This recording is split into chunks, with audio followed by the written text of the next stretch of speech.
tubanirizaako nnyo mwenna abali ku Kimbugwe live saawa eno tugguse okubanga tukutuusaako ekiwamba abantu mu Uganda ate era nga n'ebirala bingi bye tugenda okubanga tukutuusaako omuli ba judges abalondeddwa ku musango gwa NUP gwegenda okuttunka na NRM okugibbako obululu. Kaakati tulabe abantu bano be baani era ebibakwatako bye biriwa, so tubeere nga tutandika okumanya ani eyeetaaga okuba mu musango gwaffe n'ani ateetaaga. Bannayuganda tulina right etukkiriza okugamba nti ono omuntu okusinziira ku bino na bino bye yakola talina kubeera mu musango guno. Twabagamba nti abantu bannayuganda obutabasomesa ddembe lyabwe kyali kigenderere okubateeka mu fiya, okubateeka mu butamanya. That's why omuntu mu Uganda n'okumugamba afune looya atya terina amanyi nti ba lawyers waliyo ab'obwereere nti oba buli muntu agenda mu kkooti okuvunaanibwa ayina right emufunisa looya atagenda musaba wadde siringi 10. Abalooya abo weebali era basasulwa ssente za muwi wa musolo. Naye bino byonna bagaana obbibabuulira olw'okubasibira mu bulabe oba mu kutya oba mu butamanya. So ebintu bino bye byatuggyeyo okubategeeza mumanye eddembe lyammwe. Musobola okugamba nti Kibita Mike talina kubeera mu musango gwa byakulonda, talina integrity musobozesa kubanga yavuluga guno omusango na guno era ne muteekawo okwekalakaasa okw'emirembe, mbalayirira ajja kuvaako. Museveni si ye nannyini Uganda. Museveni si ye nannyini Uganda. Mu abantu beeyeesibako nti mumulonda mwe bannannyini Uganda kuba temwalonda ye, kati ku ssaawa eno mwalonda mulala naye mugenda mu musango ate mugenda mu musango okugenda okuwulirwa nti yabba obululu. Museveni ye kennyini talina kubeera tiyalina kubeera mu kulonda kuno kubanga bamusaba n'obuyigirize bwe bwabula paka na kati. Simanyi na musango guno lwaki agubeeramu. Nina abakugu mu studio olunaku olwaleero bawerako. Tuyina Gerald, tuyina Sarah, tuyina Jovan, tuyinamu n'omugole Omuntu Wawansi. Bwe njogera ku muntu wa wansi ndowooza erinnya eryo lyonna mwenna mulimanyi. Bagenda kuba batuyisaamu oba batutwala okutubuulira kano na kali ku nsonga zino ze tugenda okwogerako. Jjukira olunaku olwaleero His Excellency President elect owa Uganda Robert Kyagulanyi Ssentamu asisinkanye ba candidates bonna abeesimbawo abaayitamu n'abataayitamu aba Mukono, bakulembeddwa ow'ekitiibwa Honorable Betty Bakireke Nambooze, era tugenda kuba tutunulako mu nsonga ezo. Tugenda kutunuulira ku babaka abaalondeddwa ne regions mwe bava n'obutali bwenkanya obwateekebwawo Museveni okusinziira ku bunene bwa regions zino. Babaka ki na ssente mmeka ezibagendako era share ki buli region gyetwala okusinziira ku Central. Fena tugimanyi nti almost 70% of ebyenfuna bya Uganda byonna biri mu Central, naye erina ababaka bameka, eri mu constituencies meka, ate endala ziri mu meka, biki ebivaayo n'ebiringa ebyo. Abakulu bagenda kutwala mu statistics singa tutandika show yaffe olunaku olwaleero, naye nga ekiwamba abantu kikyagenda mu maaso. Almost abantu abasoba eyo mu 3 abantu baabwe tebabalabako. Ebyo n'ebirala bingi tugenda kuba tubitunuulira. Katukole bwe tuti katono mu seconds nga ziizo tugenda kuba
Yes n'oluyimba lw'eggwanga tugenda kuba tubaleetera bannaffe be tulina mu studios olunaku olwaleero babeere nga babalamusaako n'oluvannyuma tugenda kuba tuggyako programu ya leero akawuuwo.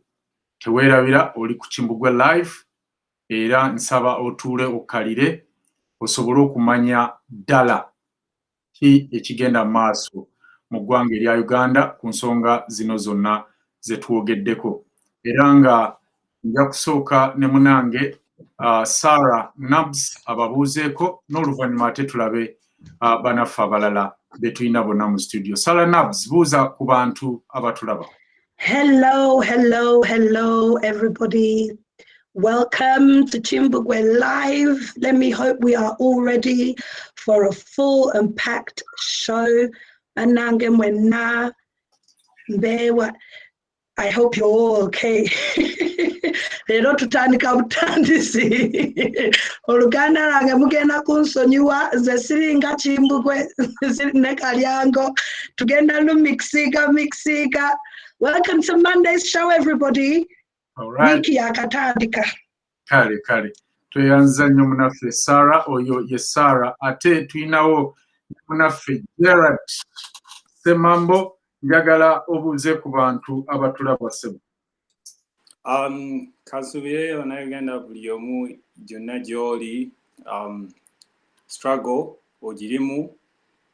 Kansubire era buli lunaku olugenda mu maaso mweyongera amaanyi.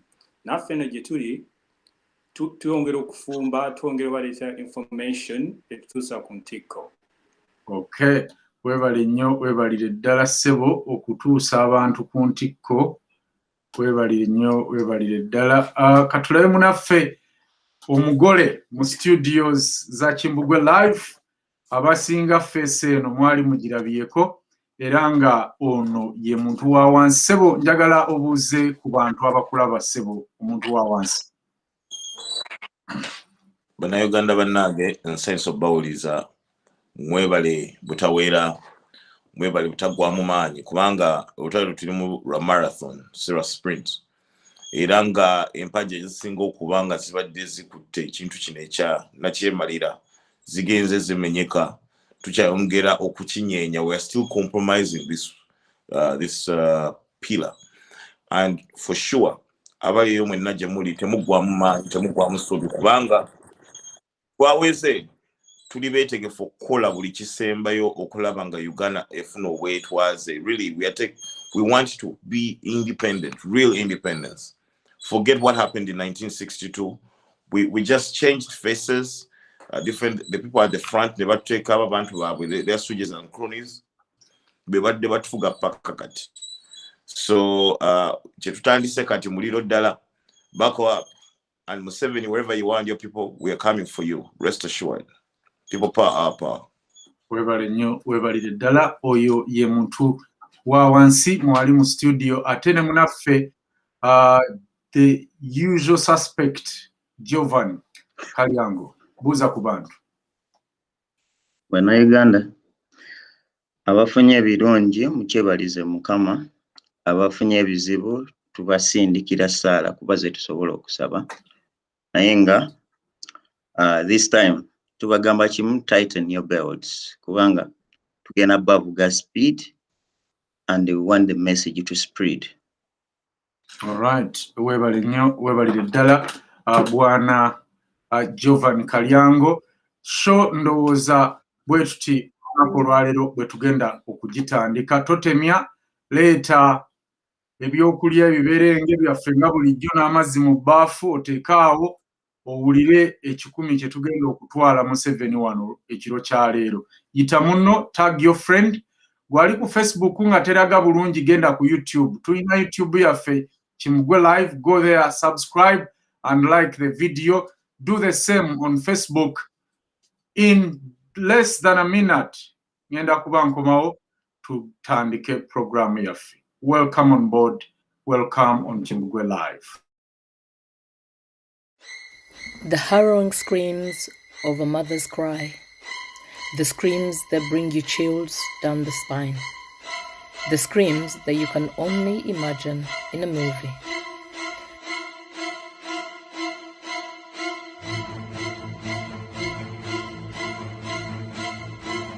Sula talina buzibu waba sula nga gyali bamumbuulira sula gyali naye maama omwana wange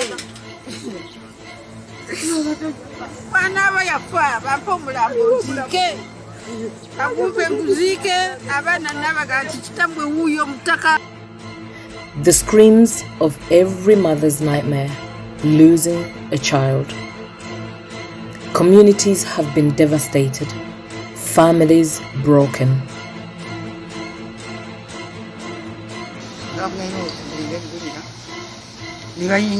Ngenda okulingiza nga abasirikale bajjudde nga bakuba oluggi nga balusamba ebitagambika motoka zaagipaakinze awo wennyini motoka 3 ngenda okusembera wano nga toyina woyinza kuyisa kigere nga abasajja bambadde black bonna beesabisa obukookolo ku maaso. What compounds their grief is not knowing what really happened to their children. The question is, what really happened? Tuzze nga tutegeeza abavunaanyizibwako nti we babanga abantu baffe balina omusango gwe baakola mutugambe ffe ababaka baabwe naddala nze munnamateeka waabwe temumalirivu okulaba nga bawolereza. Bweba tebalina nsobi yonna gye baakola tebalina musango gwe bazza mubate. Communities devastated, families broken. The screams of every mother's nightmare, losing a child.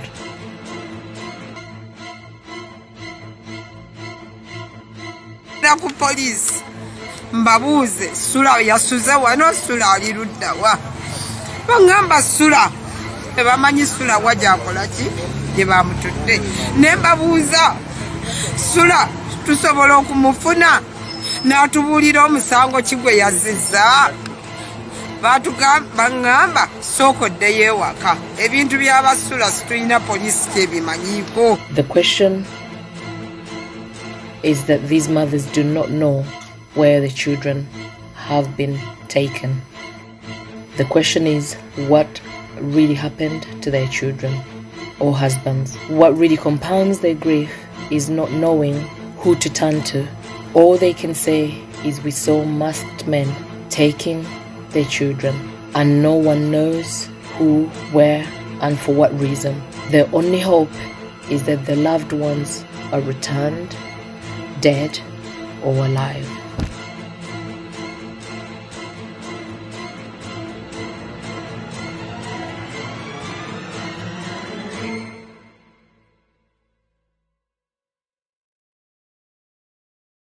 My goodness, when you look at those scenes, you just can't believe that Uganda is still the pearl of Africa.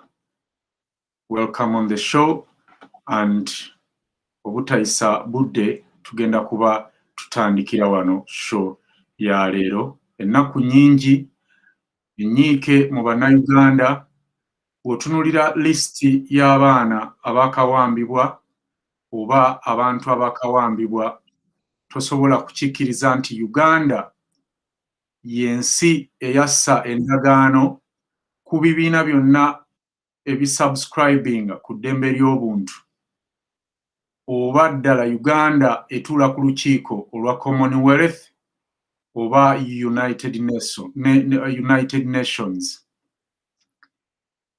Ddala abantu bano baavaawa? Abantu bano balina emitima gya kala ki? Abantu bano balina omusaayi gufaanana gutya ku bulumi bwe batuusizza ku bannayuganda? Kalyango Jovan is in studio. Sarah Nabs naye ali mu studio okuba nga batuulaga bo embeera eno oba oliawo we bagiraba. Tugenda kutunuulira ebintu bino tulabe ddala what's really happened, what is really happening Jovan Kalyango. Wanje. Kiki ddala ekigenda maaso mu ggwanga erya Uganda? What is going on? It is very simple. They are last kicks of a dying horse. Mm. And every time omuntu ne bw'okula otuuka bw'oba wali mwana muto ng'oyagala nnyo beera bazaddewo we bali. Era bw'okula abaana bo ate bafuuka nga bazadde bo. And what we are seeing politically, it is, we call it political inertia, a government that, our government, yagaga. Kati bino byetulaba bigago bya government. Tulaba buvundu nti we had enough wardrobes to hide their skeletons. They have been pretending until we are in a democratic country, right? We have been in a country where they could tell us, no, there is security. We have been in a country where they could remind us that cases like this one, they are isolated. You get? So, bigago vya government. That is the first definition. And we can only see a desperate group of thieves, of thugs that wants to remain in power. Because when you're coming to the country to be a leader, you mobilize the people, right? To support you. If the same people of the same country say, no, we are tired, we need something better. I'll quote British. When British got tired of Churchill Wilson, he was a good fighter. But when his time came, British told him that no, we do not want a fighter anymore. We are not at war. So I want to remind Mr. Museveni and his government that we are not at a war, so you're not needed. You served your purpose and your time is gone. You like it not. You can hold us hostage, you can do whatever you want. You cannot kill all people. You're going to be answerable, because I do not think that Ugandans are people who forget and they forgive all these atrocities, because they are unbearable. And the people who are doing this, they know that they are doing it. They know they are not using any law. By the way, even if it was there in law, apartheid was in law, but this is beyond even apartheid. This is beyond slavery, because there you knew that a certain color of people is against a certain color of people, right? Is against black people. But look, you watch videos like this, not one, not two, not three, and the government, those people who rob our victory, they want to basically, they want to say that no, they are making abnormalities to be normal things. These are pictures we've been seeing all along, but now it is getting to the peak. They have been hiding. You see, remember when they killed these people from Kasese, right? Before we know, they killed others in November last year. It's like every November when we're going towards election, they have to kill certain people, or after election, right? And we've been, okay, maybe we'll get better, but it seems like today, Ugandans, wherever you are, we have on our hands and our heads to kick this junta out of Uganda.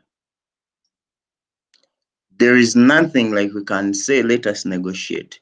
Because if these guys could sit down and they feel like we do feel like humans, these guys, there's what I call human beings and beings. These guys are beings, they're not human anymore. They do not feel like fellow human beings. There is no way you're going to clobber people each and every day like this. And all what you want to say, they pretend like, okay, whatever is going on in the country is okay by using the media. But in reality, it is a different thing. Like, I think about things like this each and every time, and I ask myself, what should we give these guys to leave our country? What should we give them? Tubagambe, okay, oba tubasalireko ettaka, tubagambe, okay, mulamule sente. These guys have gotten money. They have, like, you know, two things that lie human being, the power and the money. I know these guys that have, we in Nateto, we used to be in floods of water, but these guys are in floods of money. It lies to them that everything is okay. I see all the attempts they are trying to do, that they are still here. Trust me, when human beings say we are done, they mean that they are done with you. You can try all what you want. Trust me, even if you kill all of us, even in our dead bodies, God forbid, we won't back off on what we want. Okay. Webale nnyo na Jovan. Sarah, ki ky'oyogera ku mbeera eneefaanana bw'eti mu Uganda n'ebifaananyi by'olaba ebifaanana bwe biti? Is Uganda still a part of Africa? Njagala kutandika bwenti tonight, Kimbugwe. Ladies and gentlemen, ffenna tulina okumanya what they call the Constitution of Uganda, 1995. It's very important in ffenna tumanyi our fundamental and human rights. Ntandika bwenti, according to the Constitution in Chapter 4.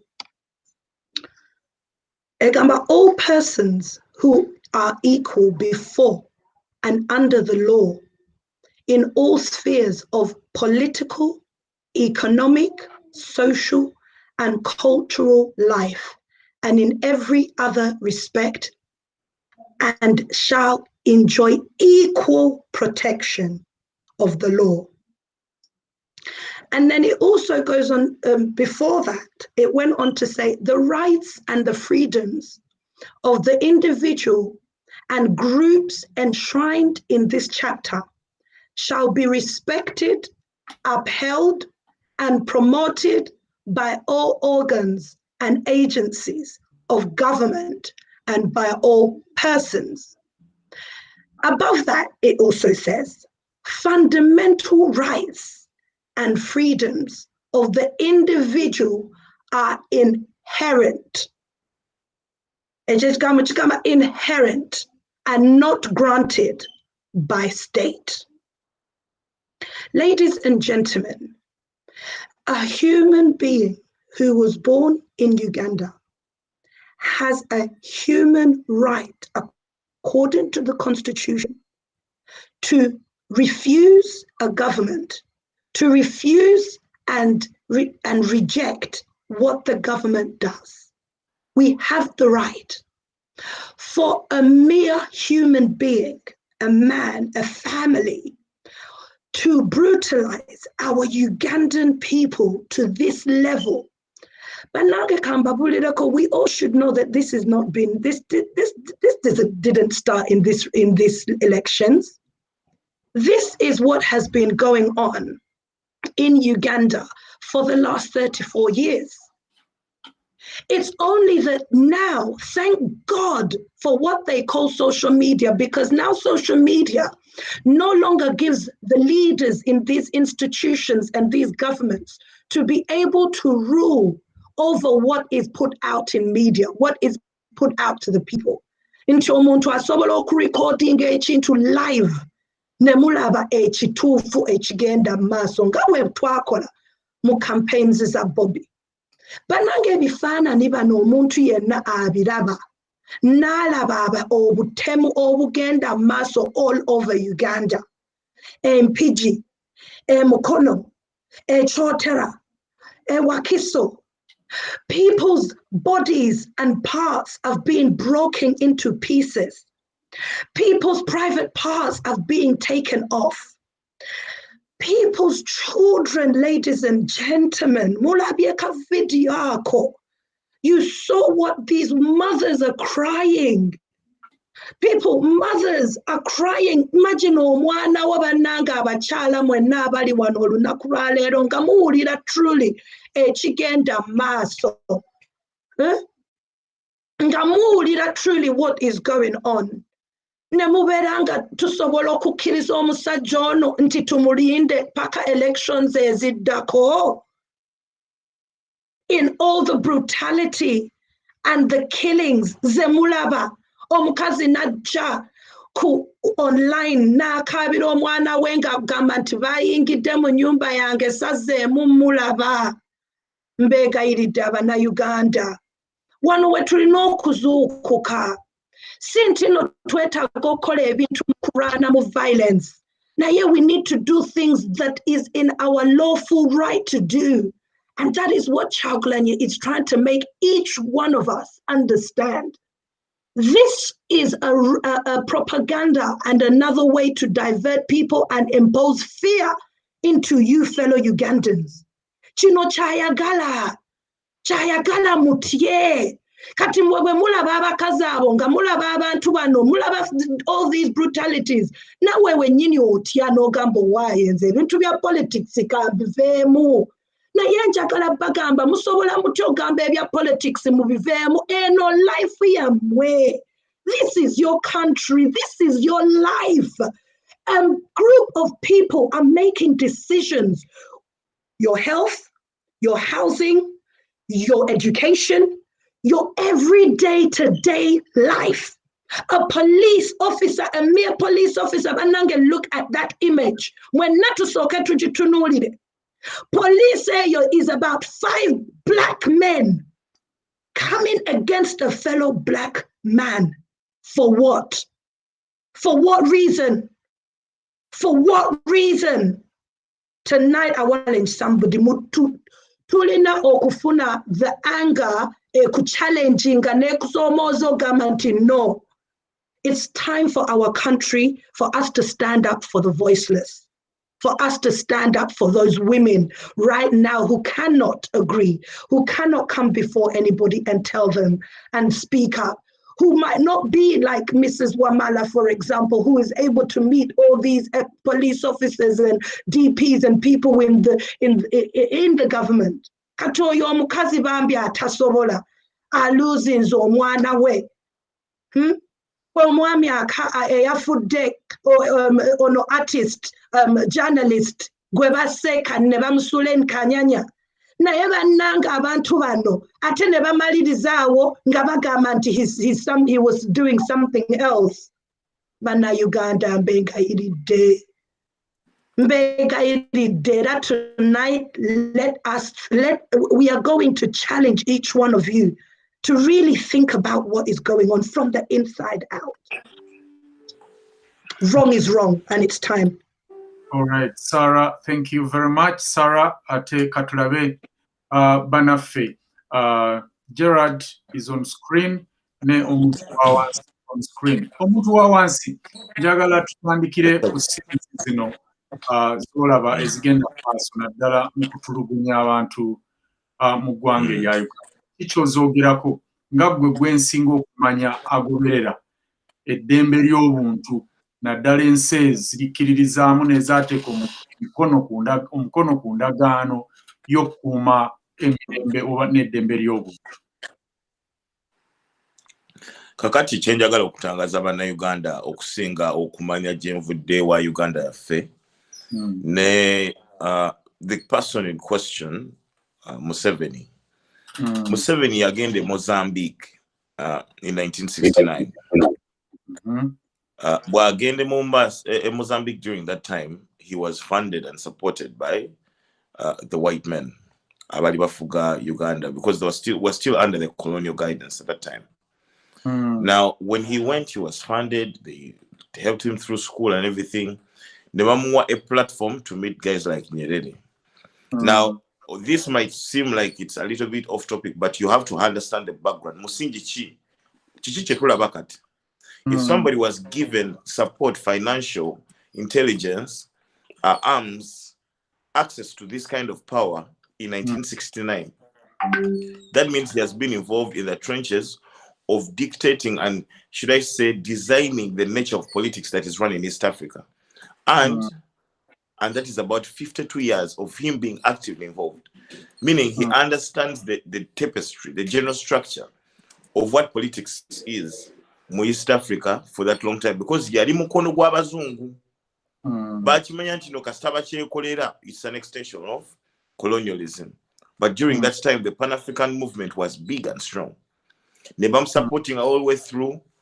Amina Afuka president, chairman wa African Union, OAU. Nga Museveni akolagana na Nyerere. Museveni ye yawa intelligence bana baita abakombozi amajega Tanzania okulumba Kagera. Oh, really? And during that time, yes. During that time, 76, I'm telling you, this was between 1970, 74, 75, 76. I mean, yali apushinga OAU nga agamba abakulembeze ba Africa babere kimu bakwatagane bayambe Palestine bagobe abazungu Namibia ne South Africa. Now warning anti ali singa it all works out like he wants. Ayagala abayina amanyi abatatya. Kwa right now, most Ugandans are just full of fear.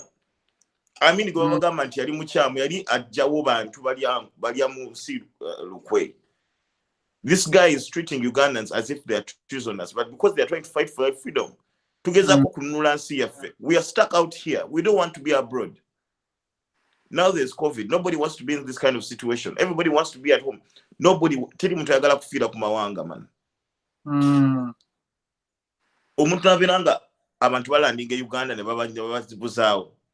Kati omusajja oyo akoze buli kisoboka. He's willing to sell each and everything and everyone to remain the tool of oppression for the actual oppressors. Abazungu abamuwa obuyambi, bamuwa training, abana be bamuwa Sandhurst free of charge, you know. Kyokka kyabawa access to the raw materials.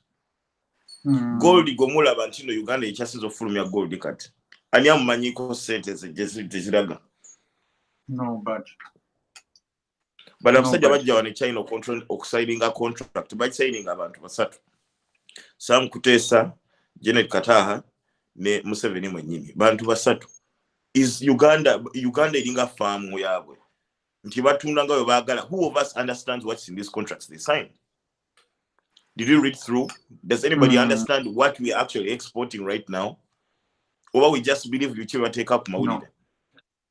The reason as to why we are bound in this situation is because but Uganda balemeddwa okwagala okunoonya okumanya man. Bw'omanya mulabewo omanya engeri gy'okumwaŋŋanga. Teri Sala, teri Maziga gagenda nunula Uganda. That is not possible. It is not there. Amuzungu yatuleetera Bayibuli teyasooka kusaba Sala okutuwamba. Yatta bajjajjaffe.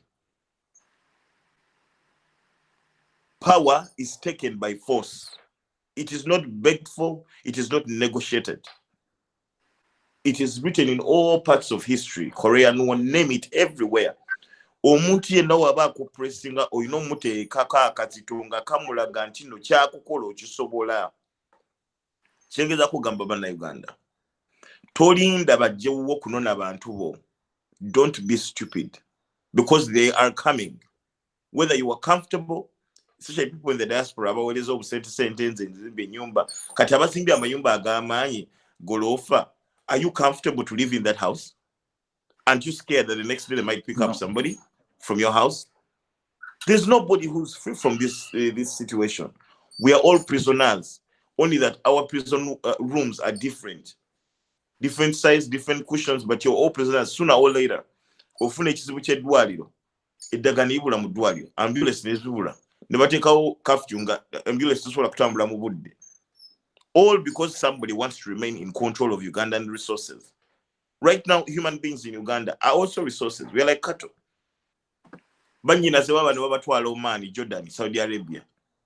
bakomyawo mirambo abamu tebadda. Their parents were looking for their kids who have never seen them for years since they went. Tokikomyoko obaliddeko sente zobatunze. Tekikomyoko okyayongera okulaba nti obatakisinga waweza sente Uganda, because all forex bureaus are owned by the first family. All. Kitegeeza, all the money that is sent, they have to tax it. Nokuba ekyeyo okolerera bo, they are busy in Kampala, dilly-dallying, they are gallivanting everywhere. Bebananyini mabala duli mujjukira mukozi era alwanira mu club. So basically, this is the situation of it's a bind, but this bind is our own, by the way, because everyone is saying fear, fear, fear. You're going to fear up to when? If you're going to die, you will die. All of us are ultimately going to die. You better choose your path. Be a master of your own exit. Don't die on your knees begging for mercy. No. The ones about to say source. We're all on the way. We're all on the way. So to dangle death in my face, that's stupid. I don't care. We're all going to die.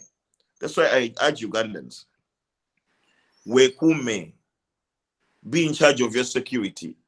If you cannot afford a gun, if you can't get it, have something that you can use to protect yourself, because the people coming in your house are criminals in uniform. They are criminals. They are there for life. For your life. They want to take your life. What are you going to do to save yourself? If they come 5, take out 2. It will reduce their numbers. It will show the other people that, you know what, this person died defending this family. The only musajja ki asobola okukkiriza abantu bano okuyingira enjuuyo ne badda ku baana bo nga nawe otunula oli awo kaba nti yawo munyambe. Be the sacrifice. Show your sons what to do when they grow up. Let them know that a man stands up and fights. I don't want to take you guys through history, but the people who liberated Uganda and Africa and the Caribbeans and Haiti, for example, they did not beg. The only form of freedom you can get is if you kill your master. Haiti killed all the white slavers to gain its freedom. It was the first country in the whole world to claim its freedom. And guess what? All the white people banded up and worked with France, the slave master, to make sure Haiti remains poor the way it was. To show other black people, you know, when you stand up against us, you will suffer. Bobby Wine stood up and said, no, everyone who stood with Bobby Wine is being castigated and killed. Bobby Wine is not the owner of the struggle. It's for the people. It says people power. You can read that clearly. It's written in the Constitution. If you, as a Ugandan, are unwilling to stand and fight for your country, you do not deserve freedom. Don't cry for anyone. Freedom must be taken under any means necessary, like Malcolm X said. I said it. I'm not missing my words. I said what I said. People are fighting. Hey, you fight, you run away. Oh, no kola video. Munyambe. Stay on the ground and fight. And all of us are going to fight one or the other. If you need money in the struggle back home, tujja kunonya naffe tetulina sente tuli mbavu. N'ababeera ku kye babeera baavu bannange. Don't expect abali ku kye baba ne sente buli kaseera. Naye obufunanga abali ku kye bafunye kasente akatono baweereza ku struggle. Manya nti no ye tofaali lye batodde ku struggle. Lye tafaali lye tusodde kalibe litono. It's the little we can do because we are not on the ground. So abalaba live nga bali Uganda, imwe abalina ab'Enganda abali Uganda nga balaba live eno, call your people up. Tell them to buckle up. Tujja, and this time tujja na bigambo. Actions. And abali Uganda, stop fearing. This is not time, man. Kati tugende. What did we see in 2016? All of us had faith in the Constitution.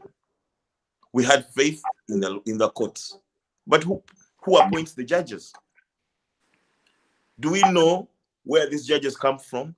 Who funded their PhDs or their master's degrees? Who has been offering all the jobs they have in their CVs, in their resumes? Okutuuka ku level nga basobola okubanga babayise ba chief judge or baba judge b'oku Supreme Court. Let us not be stupid. You can't bite the hand that feeds you. Research on every judge. Muzuule abaana baabwe basomera wa, basomeddeyo batya, bagenze ku scholarship, ani azibawadde. Because he who pays the piper calls the tune. Judge tagenda kukasuka mukama we under the bus. Ka video ka kwatawa neno ku UBC. Era abana ba UBC mbeba zobulera. Ba recording nga spokesperson wa police owa maje owa prisons nga bagamba nti Bobi Wine ne bwasinga tesobola byogera ku mawulire kasita tubyogera batuwamba waneno ne batukuba n'amasasi kubanga nabo bawambi mu positions balimu ababali emabega be balina amaanyi. CMI yalinga y'abantu, police yalinga y'abantu eno yawane emachinge yali ya Sabiti yalinga y'abantu ne bagenda ne baleeta ejje lya SFC. Ejje lya SFC mukyo kyogera ne mukimanyi lifugibwa abantu bamu ne babateeka mu all the roles, DPC, RPC, all the points that the roles that actually have influence. You can make one order for radio call and all of them do the same thing or command the same thing. Now all these other guys are simply faces. Banuba Katumba Amala, they are faces. But you wonder, they are simply faces. The man who controls everything is in State House right now. So those people, their people are living amongst us. Their houses amongst us. Their kids go to our kids' schools. They go to the same hospitals. Think. Do what you need to do to liberate yourself. That's what I got to say. Thank you very much. Omuntu Wawansi. Waliwo breaking news zoyagala otuwa bwana Jovan? Yes, waliwo team member waffe abadde omanyi tutunula buli angle abadde alaba BBC. BBC is trying to legitimize Museveni's victory. Guys, we need each and every one. I'm going to get the BBC number. If you are in UK, I want you to call the BBC and tell them whatever they are putting on their channel. They are now another NBS, they are now another NTV, they are now another UBC. I want to let you know, just to add on what Omuntu Wawansi was saying, that we are on our own. These guys, they are feeding and they're eating on the same table and in the same plates with the junta, with the dictator. Just right now, one of our team member, they had to call BBC to tell them, why are you legitimizing Museveni's victory? But it seemed like one of these guys, the oppressors, works with UBC. BBC, we need to verify this. This is really absurd. So I'm coming back with their number. I want each and every one of you, especially those in UK, you know what to do. call Our BBC. Twitter team, you know what, Facebook warriors and the Twitter team, but tubaita key warriors. Nabaga tuli digital bayekera. So, you know, temuba akona mukyeralikirira tulina okubocha. Eyo BBC tugenda kujoocha etegeere nti Museveni sigwe twalonda era tebamutusibaako. Gerald, njagala otubulire ku ngeri gy'olabamu ebintu bino. Mbadde nkulaga ebifaananyi wano eby'omwana eyavudde mu torture chambers. Bw'otunuulira scenes zino, you can't even imagine that this is happening in Uganda. Gerald. Ngenda kutandika n'ensonga ya BBC engeri it's current right now. Abannayuganda ffe twaleeta Museveni era ffe tujja omujjawo. Wadde abazungu bamuyamba nga Omuntu Wawansi watugambye. Naye still the last resort was naye abantu bakwagala. Era until Ugandans were welcoming with open arms. That's how he was able to take power. In Uganda, there is broad day terrorism. obutujju mu budde bw'emisana.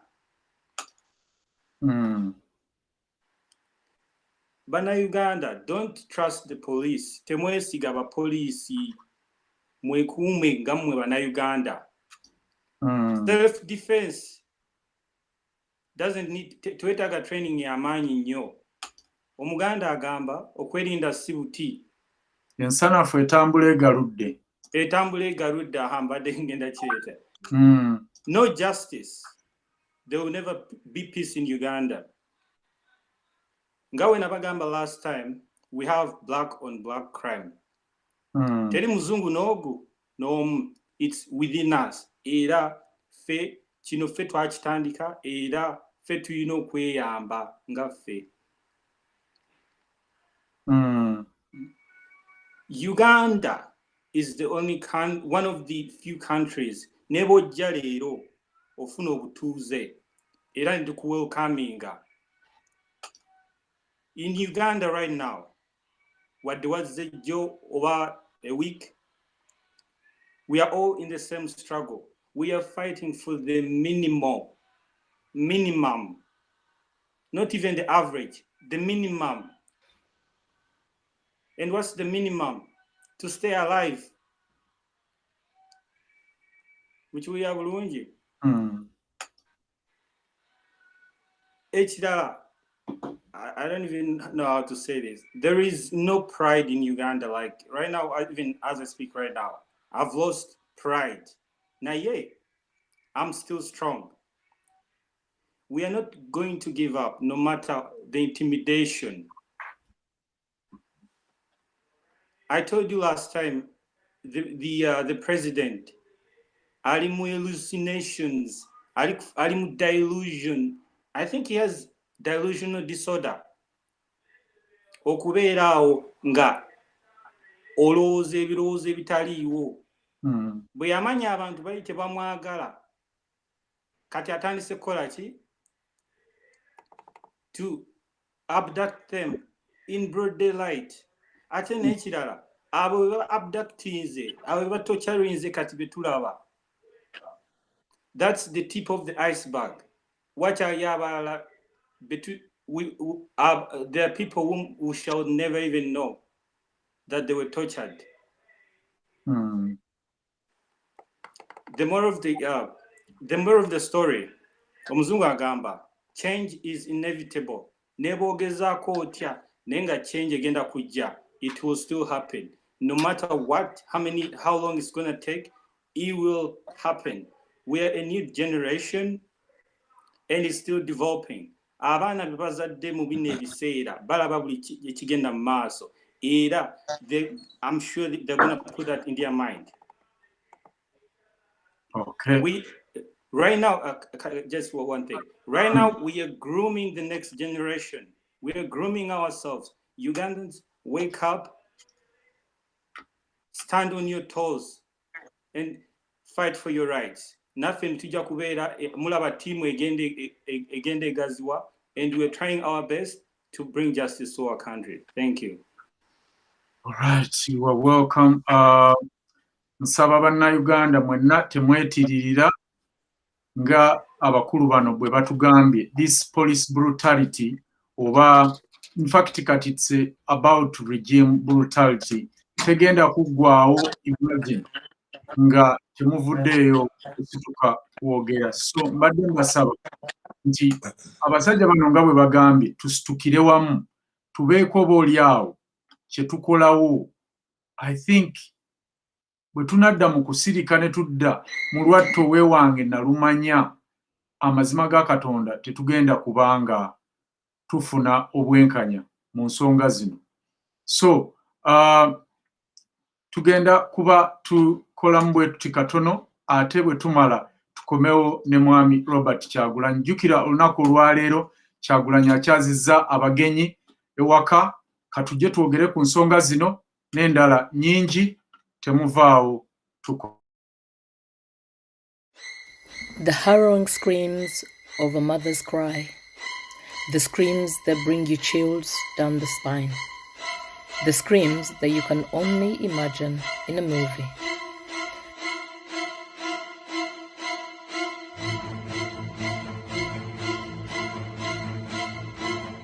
Sula talina buzibu wabasula nga gyali bamumbuulira sula gyali naye maama omwana wange mwana aba yafa bampa omulambo nziike agumpe nguziike abaana nabaga nti kitambwe wuuyo omutaka. The screams of every mother's nightmare, losing a child. Communities have been devastated, families broken.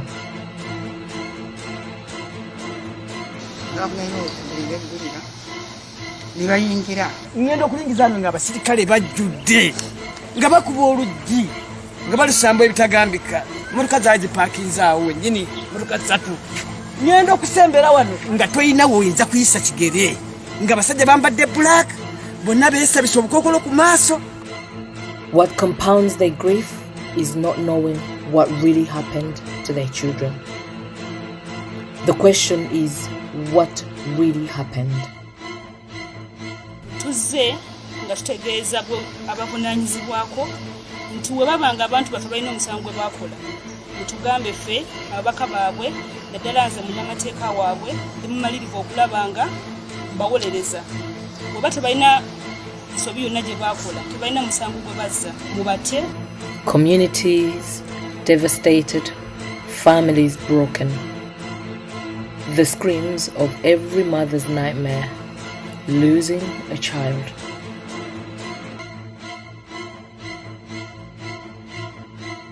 Ku police mbabuuze sula yasuze wano sula ali ludda wa bangamba sula tebamanyi sula wajakola ki gye bamutudde ne mbabuuza sula tusobola okumufuna n'atubuulira omusango ki gwe yazizza bangamba sookoddeyo ewaka ebintu by'abasula situlina poliisi kyebimanyiiko. The question is that these mothers do not know where the children have been taken. The question is, what really happened to their children or husbands? What really compounds their grief is not knowing who to turn to. All they can say is, we saw masked men taking their children, and no one knows who, where, and for what reason. Their only hope is that their loved ones are returned, dead or alive.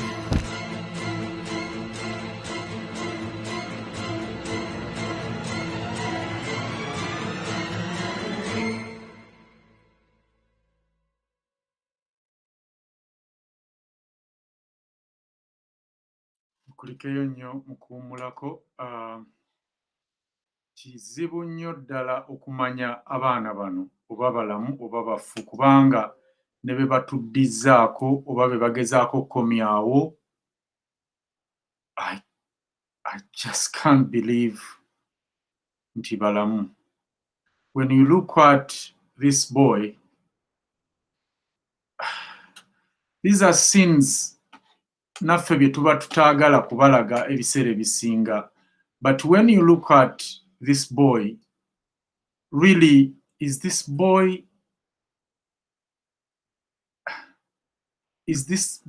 alive, or they just brought back a dead body? I really don't understand. Are really these people Ugandan?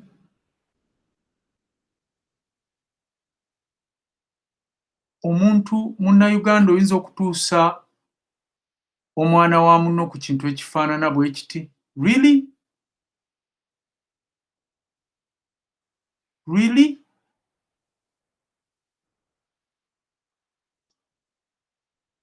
Abaana bano babasazeeko engalo, babasazeeko ebitundu byabwe ebyekyama, babasazeeko ebigere, babakubye to extent babafumitamu ebyuma everywhere. You can imagine. Look at this pig, ladies and gentlemen. Omuntu omusibidde emikono emabega, omutuuzizza ku motorbike, ovuga speed ey'ekitalo, obuntu bwalagawa mu bantu bano. I don't understand one thing. Omuntu bw'ayambala ekyambalo oba bw'akwata emmundu ekintu kiri kimuvaako eky'okubeera omuntu n'afuuka robot oba predator oba whatever thing ekitalina mutima ekitalina musaayi. Look at that guy. Look at that person pain gy'alimu. Emikono bagisibidde emabega ate baginyodde bagitadde side, handcuffs ezo ziruma, naye oli ali happy avuga pikipiki ne kajjamba agenda akubira abantu b'ayitako. Naye ng'atadde human being on the bike afaanana bw'atyo. Because bane sins zino tuzikolere ki mu Uganda zigenda kuvaawo. Look at this. Look at this scene. Abasirikale bali okay. They are happy. They are looking at their fellow human being being tortured. Nobody even cares wawe beebase, lwaki babeebasizzaawo, and they are okay. They are okay because they are serving their junta. Look at this young man. Almost 1, 2, 3, 4, 5, 6. Waliwo abasirikale nga 10. Bonna bakutte omuntu ogwo. Teri amanyi wawa akutoba watuufu. Look at this. Ono omusirikale ali mu bibomboola. Laba omuggo gye guva gwagenda okukuba omuntu mu mutwe. Naye already omuntu bamuarestinze. Alina wansi. Takyasobola kukola anything. Naye bakuba, bano basika, bano basamba. I mean, look at this young man. You already arrested the person. Ono amukutte Jake. Wabula ono ali ku mutwe. Ogwo omuggo gw'olaba gukuba ku mutwe. Omuntu n'atuka okukwata ku mutwe. Nga tafaayo oba engalo kale zo zaatika. Naye asevinga omutwe. Are really these people Ugandan? Are these people Ugandans, really? That is my question. Look at this pic. Ono, lawyer, is now a member of parliament. Laba bwe bamukutte. They don't mind. Tebafa ku someone whose integrity at all. Because baina okwaffectinga orders za junta, oba za mukama waabwe, dictator. Look at this pic. Omuntu mumutadde wansi, akkiriza to be arrested, naye ono tekimumalidde, alina okumulinnyako ku mutwe. These are things happening in a broad daylight. Look at this guy. Police, where are you? Police, come and explain the people. Ekifaananyi kino kiki ekitegeeza? Is this a tactic of arresting someone? Ono omuntu yawona, ono omuntu yasima tukamulowooza. That's why tubagamba nti poliisi ejjudde abamenyi b'amateeka, abantu abatuga abantu abatemako abantu emitwe. They are all in police. Tebereza omusajja akutte emikono gye gyombi ku poolu y'amasannyalaze. Kitegeeza tafightinga with anyone. Oli n'addira omukono gwe n'aguteeka mu bulago bwe n'amutuga to that extent.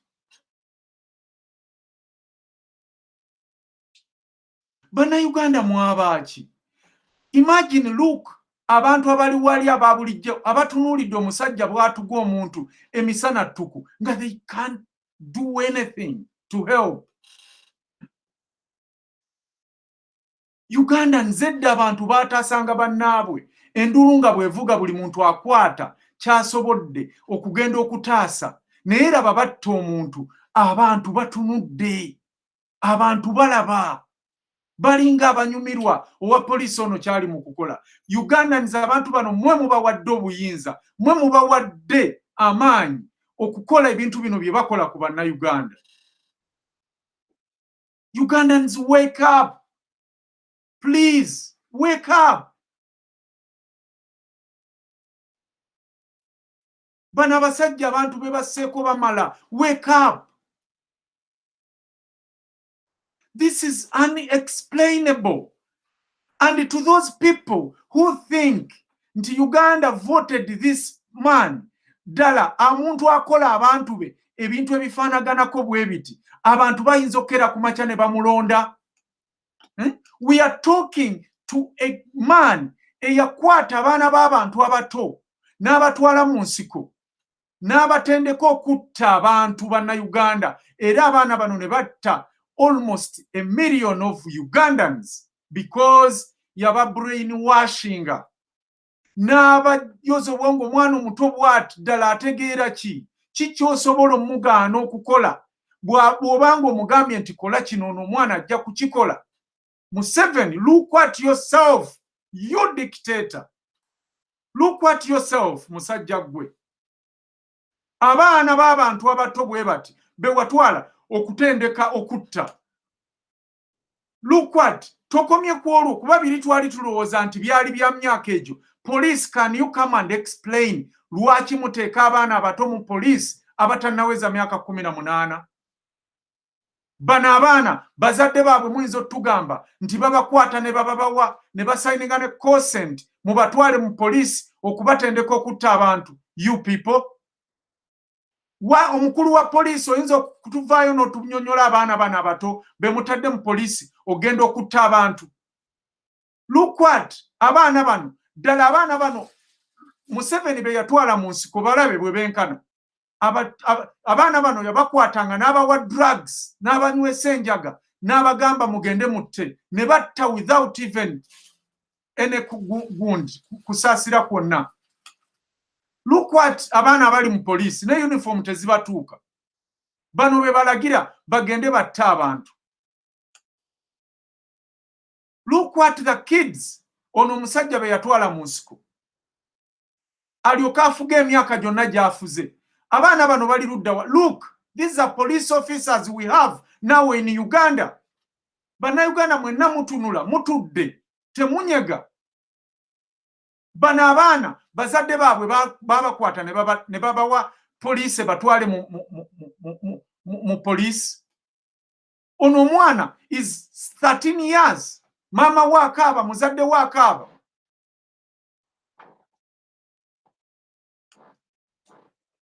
Tunuulira abaana Museveni be yatwala mu nsiko. Look at those kids, innocent souls. We don't know where they are.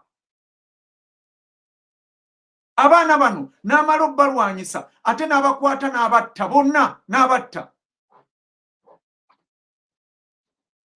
Where are they? Tunuulira ono omwana asitamye. He was ndowooza 4 years or 5. Kati oyo omwana kikyamanyi kiki ky'osobola omugamba okukola n'atakikola nga kyekuusa kukutta.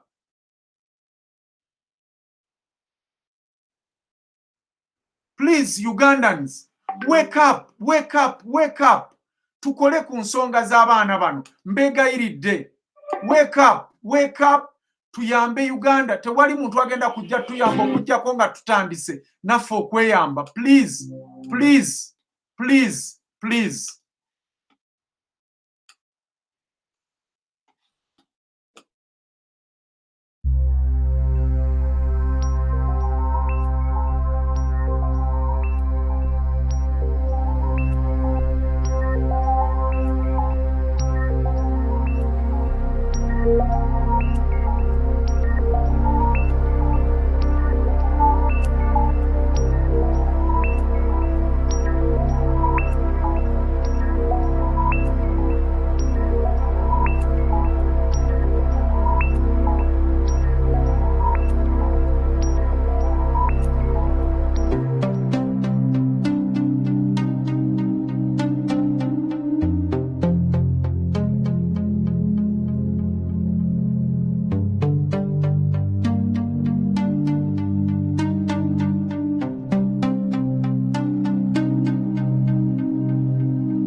Right.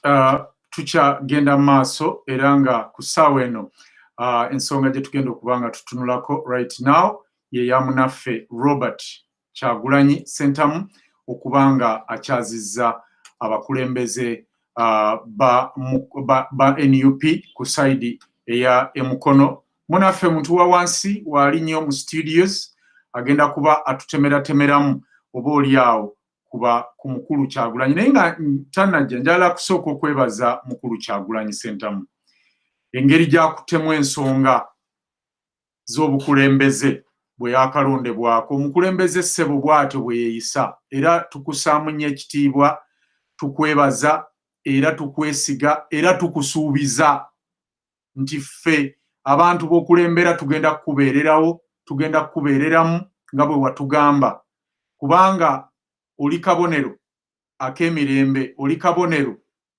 akalaga Uganda empya ddala nga gy'otusuubiza, kubanga omukulembeze bw'atyo bw'akola. Nze sirabangako bukyambeerawo ng'omukulembeze yenna amiitinga abantu be abaawansi. Kyova olaba twasitudde omuntu wa wansi ne tumuleeta wano ayogerere abantu be nti okuva omukulu ono lwe yateebwa abasibira mu bbwa bano abadde asisinkana abakulembeze be abo abaalondebwa n'ababbibwa, kubanga tukimanyi tewaliiwo mukulembeze wa NUP ataawangula. Leero nfunyeko amawulire nti waliwo omukulembeze wa NUP abadde yabbiddwa naye awangudde leero omusango mu kkooti ewa Kiso era n'aweebwa obuwanguzi bwe. Nabyo byonna ebyo tugenda kuba tubitunulamu. Katulabe munaffe Omuntu Wawansi ensonga gy'ayogera ku mbeera eno eya mwami Kyagulanyi okuba nga asinkanye abakulembeze ba NUP okuva mu Mukono district nga bakulembeddwa omubaka wa parliament omulonde Betty Bakireke Nambooze. Ssebo Omuntu Wawansi, njagala oyite mu bufunze mu nsonga zino tulabe ate oba oliawo gwe we wazitegedde oba bwezitegeeza abantu. Kale kakati bannayuganda bannange, obuwanguzi bwaffe obwa NUP mu kadde kano mu kalulu kano buli monumental oba nkyogera ntya mu Luganda kugamba bwankizo nnyo in the bigger picture. Bobi Wine sure yawangudde akalulu kano naye ye ng'omuntu abadde talina maanyi personally securing. It had to be us the people to secure this vote. And we did our best. And we are still doing our best. So for him to have met the leadership, Mukono, was a sign, a projection, that is somebody who is not only looking at his position and securing it, he's securing and leading and showing all the leaders on the different levels. Ntino kubengo liwa FC1, kubengo li councillor, kubengo zenga mayor, kubengo li MP.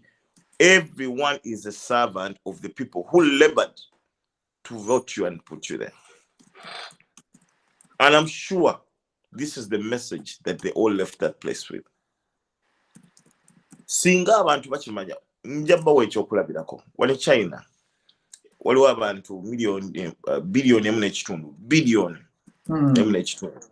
of Chinese n'ogattako million y'abala maybe million nga 3 ezaffe abagwira abaliwo naye omwaka gutandika ne guggwa ne giwera n'emyaka 5 ku 10 nga tolabanga ku presidenti waabwe nga tolabanga ku meya wa kitundu oba kubanga ebintu bikolebwa Uganda buli kimu kutandika nayikondo kugulawo nayikondo kusala kagundi ka nayikondo mu 7 yaliwo kugulawo twaguza obutanda buwadi bw'abakyala okuzaalirako mu 7 yasala akagundi n'ebyeddala ng'omuntu you really don't have to tell people that you're a good person. They can see for themselves.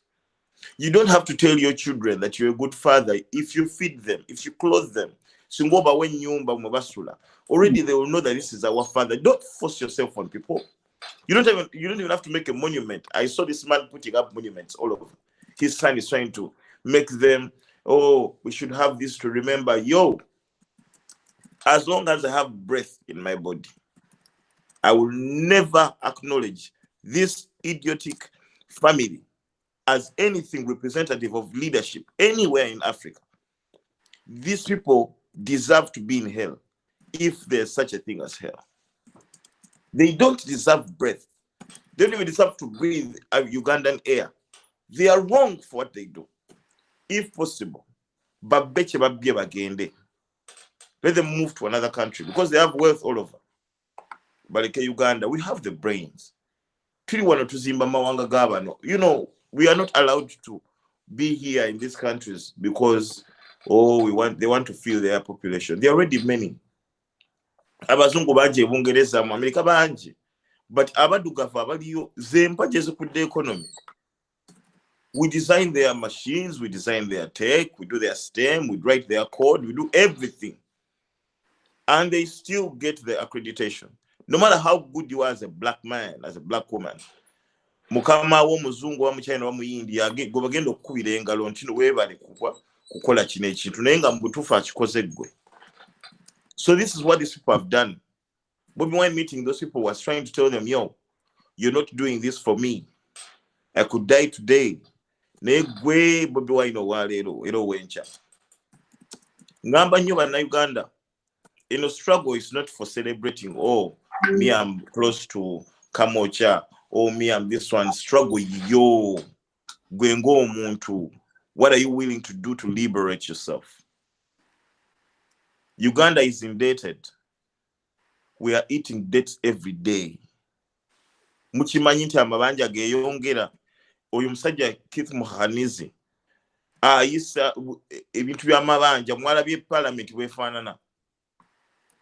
Babeera bali sure nti no kye baleeta kyonna kijja yita kubanga abantu baabo babateekayo babagamba nti no kyonna ekijja mwina 10%. Omugino omuntu wabanga afunye milioni 5 nga ye 10% nga bali abantu 2.7 plus 10% wabanga milioni 5 goloza the bigger cake nga nabanene balidde ku percent. Bana abantu bali itawa bali lyawa bali sulawa nga twetolodde ensi. Tuli mu America, tuli mu Europe, tuli mu Asia, tubamanyi. So ngamba Uganda mumanye kino ebbanga lye tuli waneeno live tuzikola because we like what to do. Tuzikola okumanya nti nno mukumanya mwe muva obwetwaze.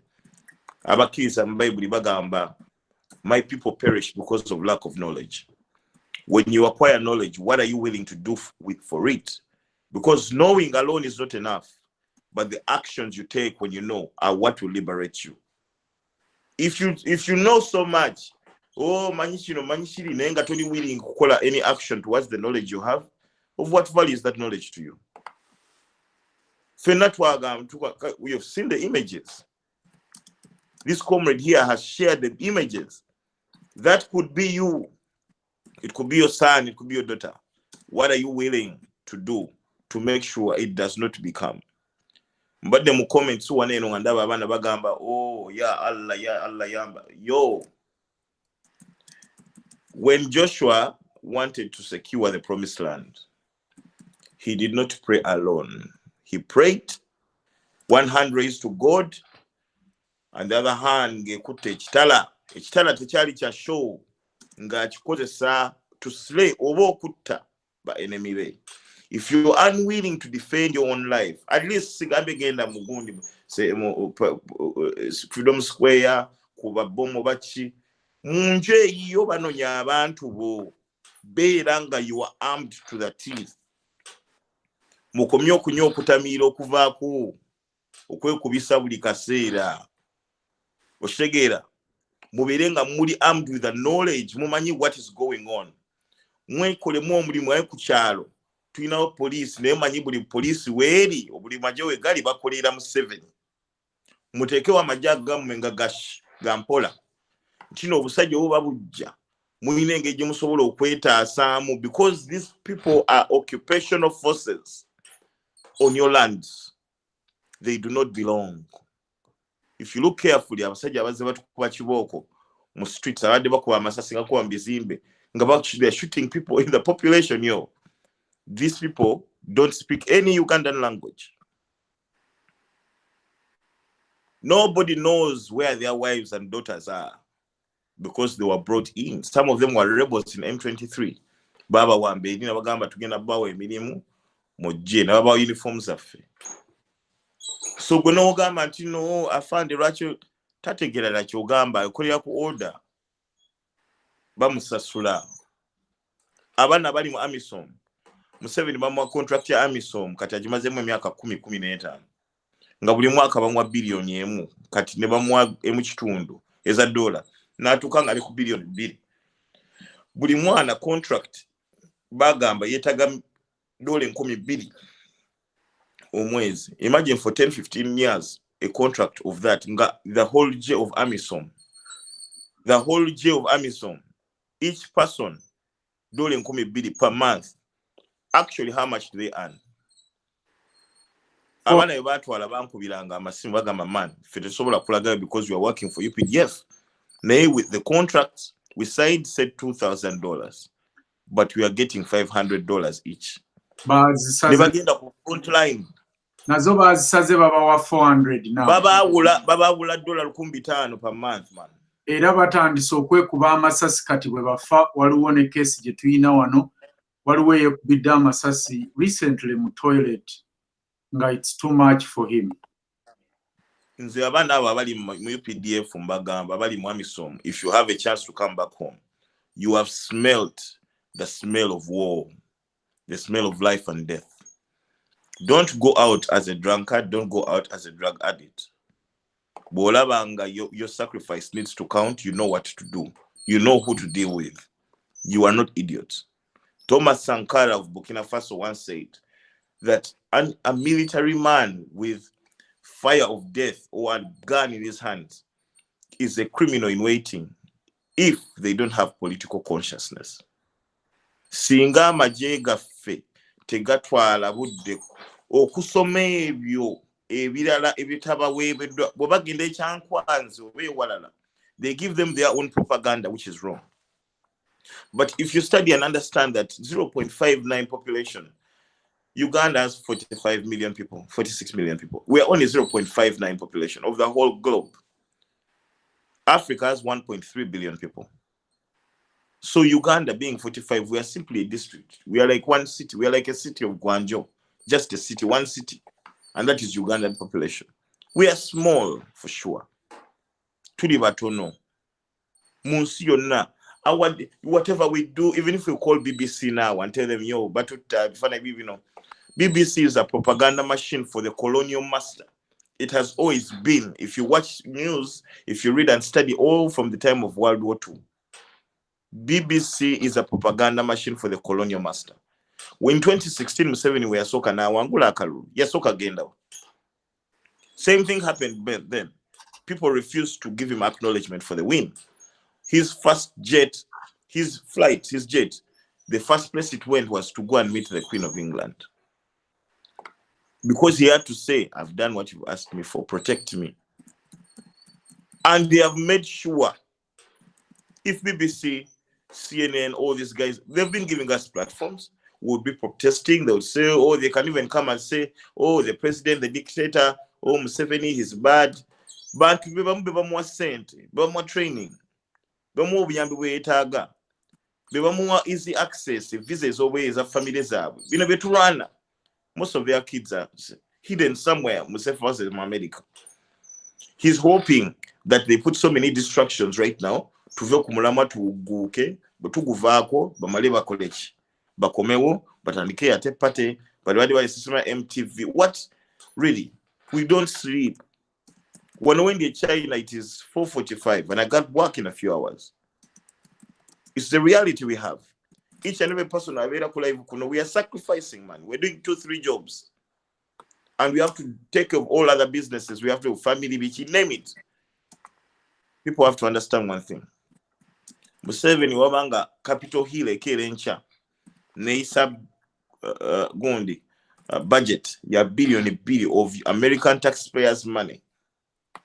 Nezuwa Museveni under the umbrella of AMISOM troops. Zawedese Chad, Niger, Central African Republic, Congo, South Sudan recently. Buli lutalo lulanidwa mu Africa olusinga Museveni alubaddemu. These white people bagwetaga man. They might like to us, bayinza okukola meetings ez'ekika ekyeggulo okuva wano paka wali, but they need a strong man in the sub-Saharan region. And he has proved so. He's trying to groom his son to be his replacement. But Ugandans, we don't have to wait for that. We are a small expense in the eyes of these people. We are collateral damage. They've written us off. For them to have control of the sub-Saharan region, they need a strong man, and that man they chose is Museveni. And they're giving him all this money. Meaning, if he uses this money, these resources, these guns and everything to kill us, it does not matter to them as long as they have control of the resources in the region. Do I make sense? Yep.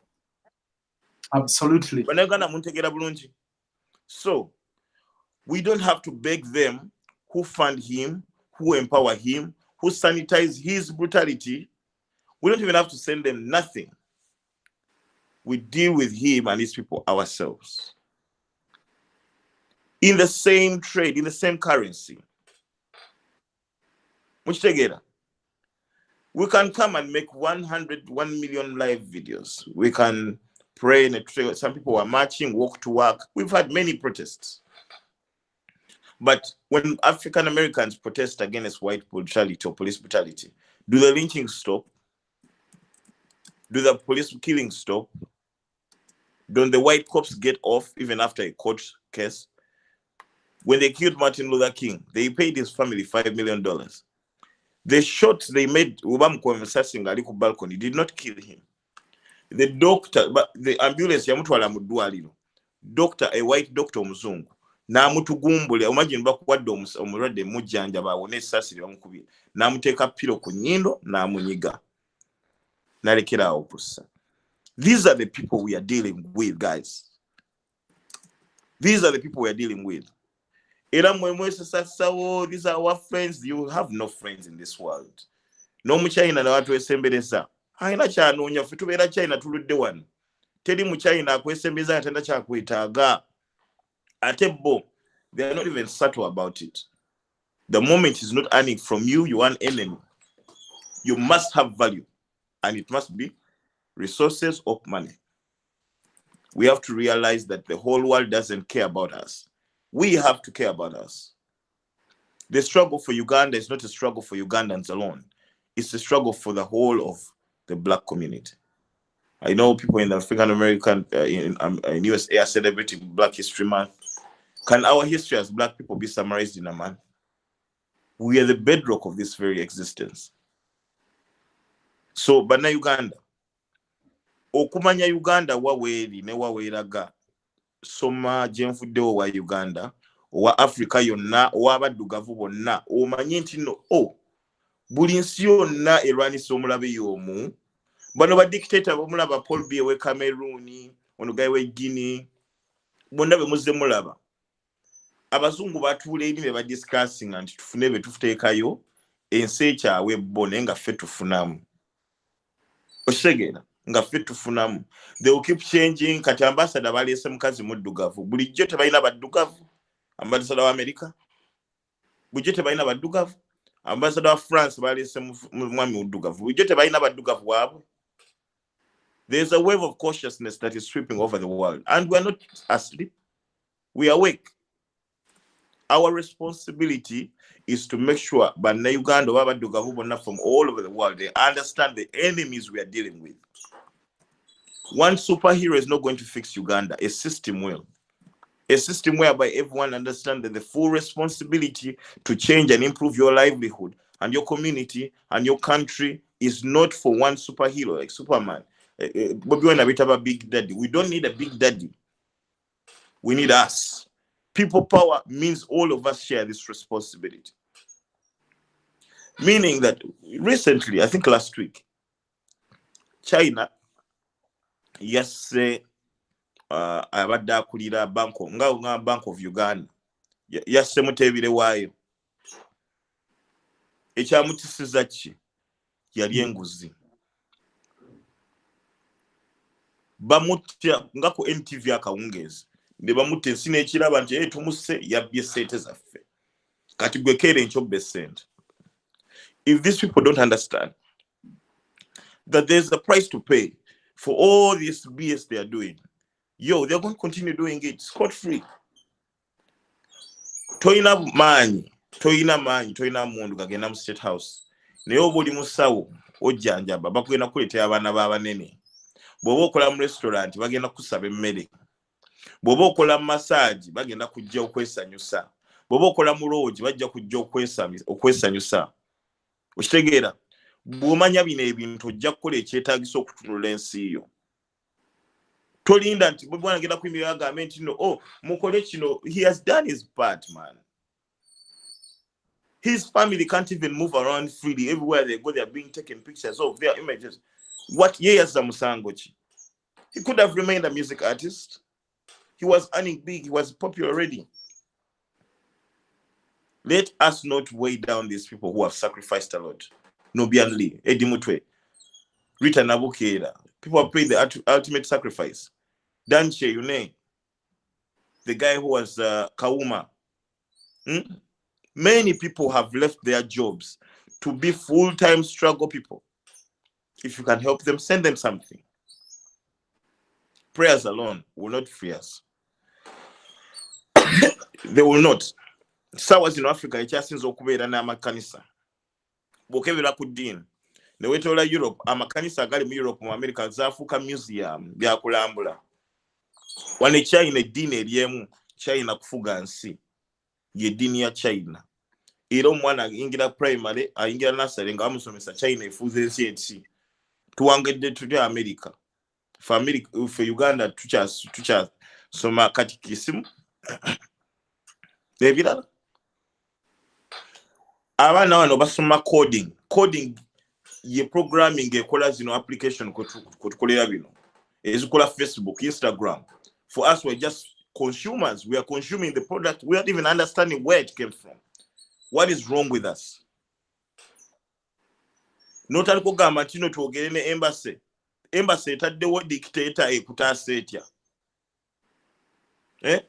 Akutaddeko omuntu tusaba government etuyambe. Museveni akutaddeko akazito ye mwenyini yatta abantu ate akununula atya. What is that stupidity?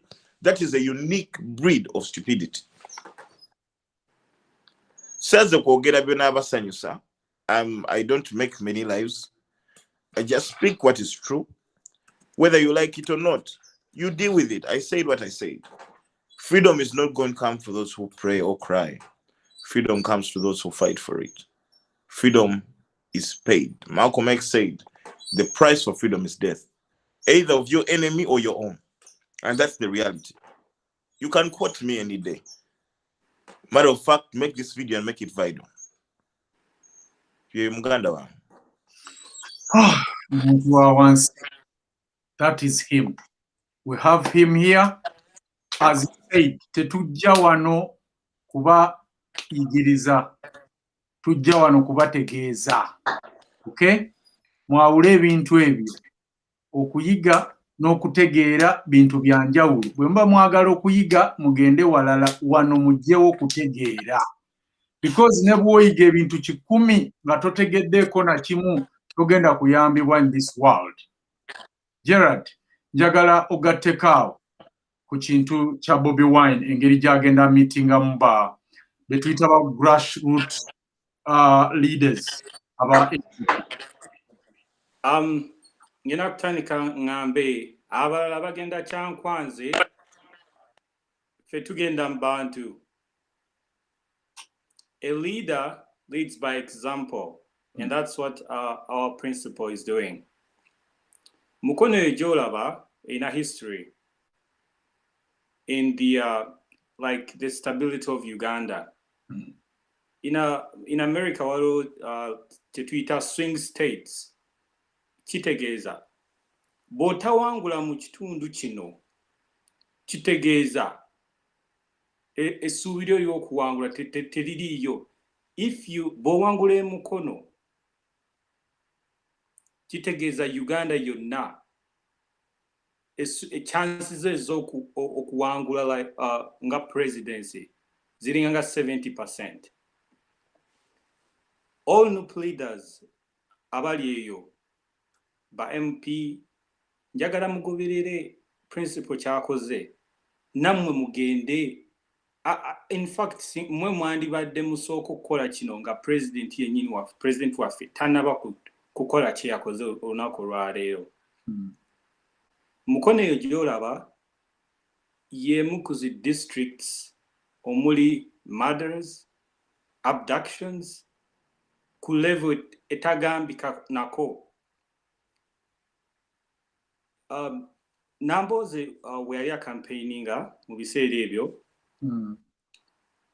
waliwo aba-attackinga campaign rally ye. Abantu ne beevaamu ne bakwata abo abaali bagezaako okuleeta obutabanguko ne babatwala ku poliisi. Omanyi poliisi kyeyakola? Poliisi they refused, bagamba they were in self defense. Era omusango ne gukola ki? Gwakomaawo. Bwe bwali akola campaign baamulemesa nnyo okugendanga mu bitundu by'e Mukono. Era bakansala abo bakola omulimu gw'amaanyi nnyo okutambuza message. Era I thank him for that. Era bakansala abamu baatocharingibwa, abamu baasibibwa, baweebwa bribes ne still ne basigala ku nsonga. Results zagenda okukomawo ezimu ku z'abakansala ng'olredde abamu abaawangula bali mu makomera. Ukifuna bulungi. Ekirala, excuse me, Mukono regime ya Museveni, Mukono yesiize okufiiringa iron hand, iron fist, omukono gw'ekyuma. Era bw'obuuza ab'emikono abo basobola explaininga what is brutality of the police. Mukono eyo gy'olaba eyise mu buzibu bw'amaanyi. Minisona ani ono awamba abantu? Kibuule assa abantu e Mukono be tutamanyi. Bino bye tulaba biwero. People have been killed, people have been abantu babasaze. Most people, abantu abasinga baavaawo, abantu b'e Mukono bababbyeko amataka. Abantu b'e Mukono babonyeebonye. Era him going to Mukono, I really respect that. Uganda is a democratic state. Obuyinza buva mu bantu. Baana mwe mukendeeze effujjo kubanga twagala mutujje ku mulamwa mwefuge.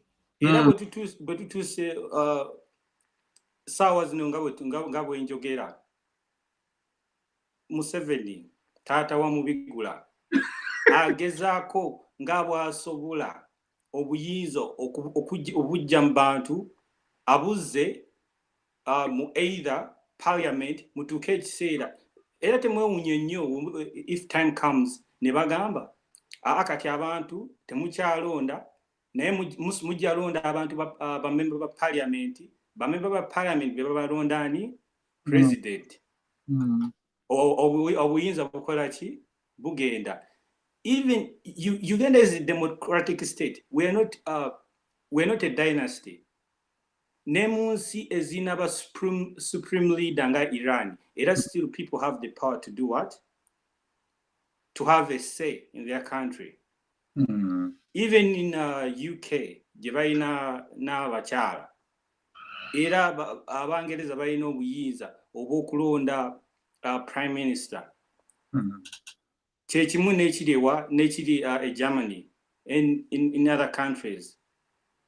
Ekiriwo ssaawa zino abantu tebakyalina buyinza. Era Mr. ono alina delusional disorder tata wamubigula ekyo kya kimusuza teyeebase era bw'olaba most of the abantu abasinze bamember ba parliament abaali e Mukono ne bakyuka ne badda mu NRM bamember ba opposition abasinze okusala eddiiro era bavaawa side ze Mukono eyo gy'olaba bw'ogatta bamember ba parliament in no comparing any population eri e Mukono no comparing the resource engeri the way we national cake gye bagigabanyaamu Mukono eyo gy'olaba yenkana obuyambi government bwe wa Mukono simanyi they're like balinga million nga 10 around there bwe bumu n'obuyambi government bwe wa district eri mu west zino ze bakateekawo empya erina abantu nga million 1 you see that waliwo nomubaka wa parliament yaliwo was Luchamuzi from Mukono. I'm not very sure about Luchamuzi yaliwo Lubaga. Oh, sorry. I thought it was in Mukono. Sorry. But nina story. Ngenda kwogerako katono nnyo ku issue ya waliwo ekifaananyi kyewataddeko eky'omusajja ng'ali ku border ng'emikono giri mabega. Yeah. Omunnayuganda yenna nga sinatuuka ku nsonga eyo mu Kampala nga bakutte omuntu abbye boda abantu banguwa nnyo okumutta mu ddakiika nga 2 bwe ziti baba bamutaddeko dda amafuta baba nga bamusedda naye ekikwewuunyisa bwe balaba ng'omusirikale wadde nga talina mmundu ng'akuwa omuntu nga ddala agenda mutta era bayimirirawo ne bakola ki kale okubba booda n'okutta omuntu kyekisinga kutta muntu wadde bonna baba criminals omuntu wadde wabanga like nze nendaba omusirikale ng'akuba omuntu nga talina wadde n'emmundu kankulage bano abantu abatunuulidde oyo bebana abantu bebano bennyini abasooka okuba omuntu nga abbye boda obanga abbye essimu bebano bennyini abasookera ddala okukola abamu bakuba n'okukuba nga tebamanyi kulwaki bakuba then bwe bamala okumutta ne bagamba kozi yakoze eki otegeera so waliwo level wogambira babadde abasirikale 2 naye nentyamu naye omusirikale omu bw'ati ne mulemo laba bano abantu bonna abayimiridde omusirikale omu wadde alina emmundu waliwo clip gye nalaba byaliira byamataka omusirikale n'ajja ne RDC abatuuze ne beekyanga omusirikale ne bamuggyako emmundu ne bagijjamu magazine ne bamuwa emmundu nga nkalo naye kati tukube eyo si crime funa emmundu eyo ogijjemu magazine ogitwale ku police station ng'ebintu biteredde otegeera as simple as that waliwo ebintu ebimu ebyetaaga common sense tewetaaga kulowooza era nze buli eyali awo ng'omusajja oyo bamukuba omusango nguteeka kwabo abaali batunula era singa oyo omusajja yafa era abo bennyini abaaliwo benkola ki bennenya era olaba bw'obeera like mu nsi ezimu omuntu oba neighbour n'afa gwe neighbour addako si gwe basooka okubuuza kiri oba yafudde atya nabadde neebase naye namulabye nga gwe bakola ki era bakuteekako omusango negligence era nawe ne bakusiba okulaba naye nga tolina kyewakoze eki tewalina kyewakola era abo bennyini abannayuganda abo bennyini abaaliwo abo those are the ones I blame woba nga tolina if you know you're not going to do anything vow at least thank you very much. Okay, webale nnyo munaffe, webalire ddala mukulu Semambo Gerald okuva side eri eya USA. Kakati tugenda ate kulaba banaffe abalala kyeboogera ku nsonga eno nga si mulala ye munaffe Jovan Kalyango ne Sarah Naps. Nabo jjukira we bali mu studio. Nabagaye bwe tuva ku nsonga eno tugenda ku nsonga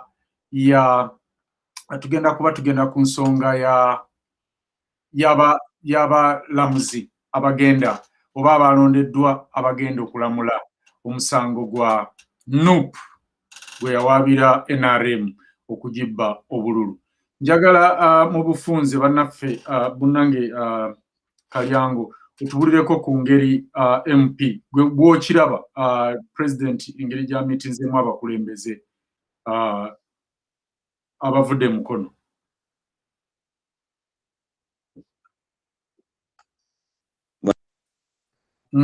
Genda maaso. Okay, first of all, the gesture is good, though the environment is bad. We must accept.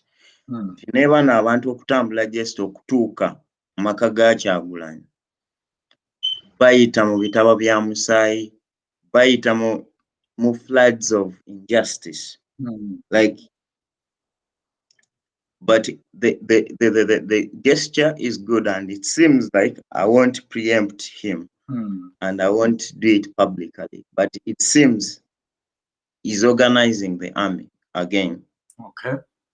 Kubanga, first of all, banabantu, and for example, when you look at Mukono, Kampala, Wakiso, and the nearby districts, Masaka, then you get a bit of Jinja. That area contributes 80% of Uganda's economy. So what does it mean? To have those areas in your hands, it is a very good game changer, like any time. And that's where the biggest population is. And that is the same area that brought the Bakanyomsai betulina. Yeah. So, Chidi, very clear. Robert, like mbadde nsoma kano ka article kono mwala. By the way, oyo mchala awandikira BBC from Uganda. BBC are lazy and evil media. You should know that, because you just have correspondents, they write rubbish, and you want British people and the world to take it in. No, we cannot take it in. Guys, I want you to go and look for Catherine Biaruhanga on Facebook and Twitter, Mumanye Chokola. And our team, please file that case about her. We want to know her history. We want her to lose her job, because these are the people who are used to make us suffer. These are the oppressors. Oppressors, they are in every sector. I'ma tell you, these guys, they are entrenched. We have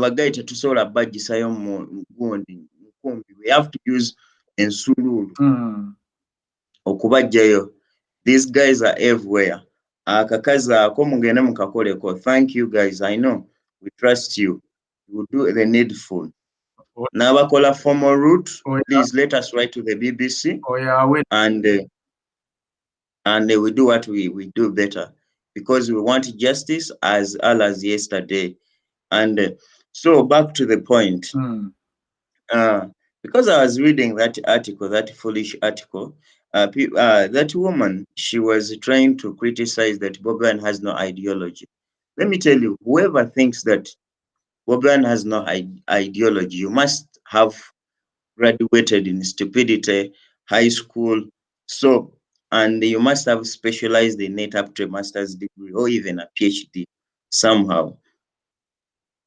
These are the same people who say, oh, he cannot travel, he's not washed. And then when he's tired not to move from his home, they don't talk about it.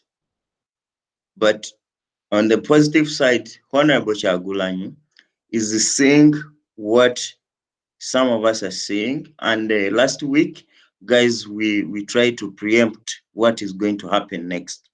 Twabagamba campaign zaddamu tutandika butandisa, and that is the reason why these these Kibules are abducting people, the Kasolos of this world.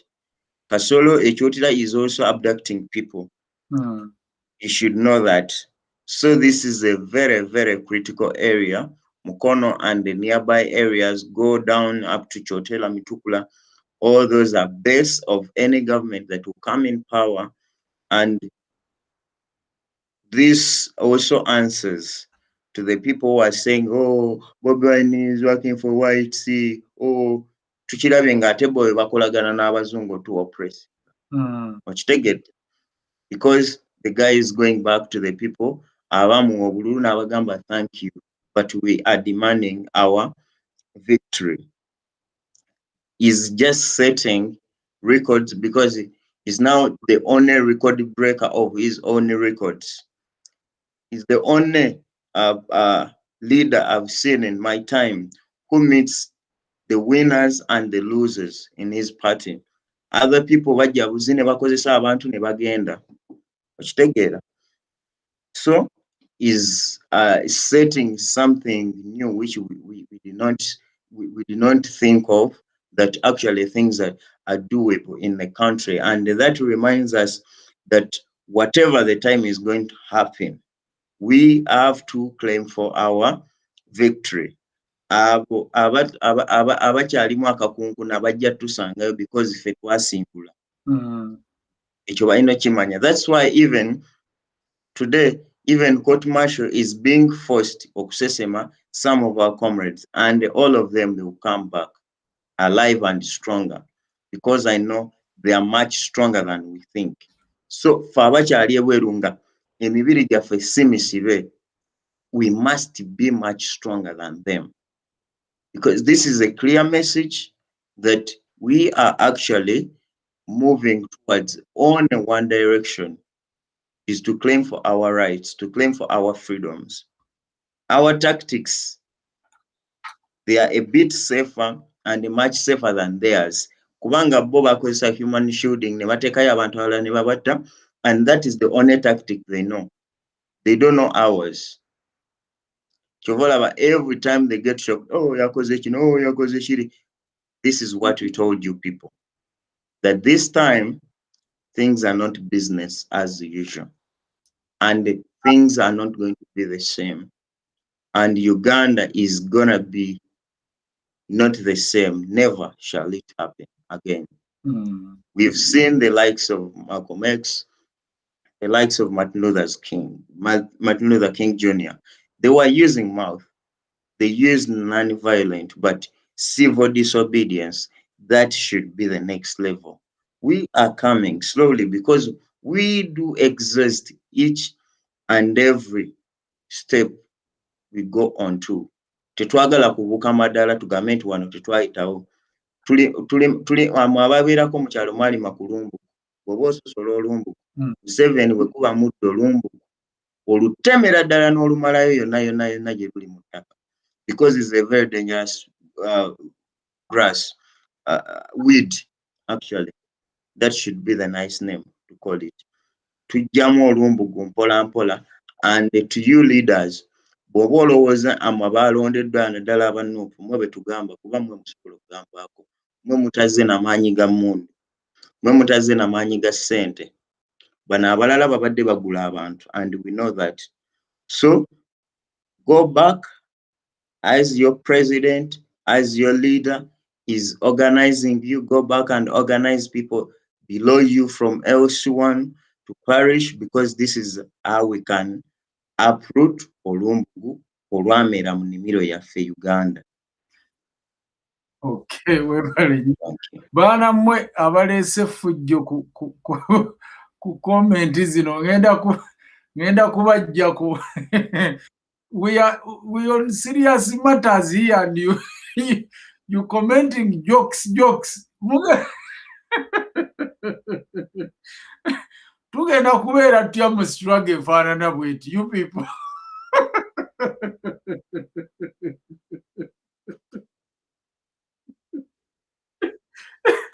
Mwe baana mmwe mugende mwebake bakadama ne basekadama sawa mmeka eyo lwaki temwebaka muleke matters zino zibeereza abantu bakulu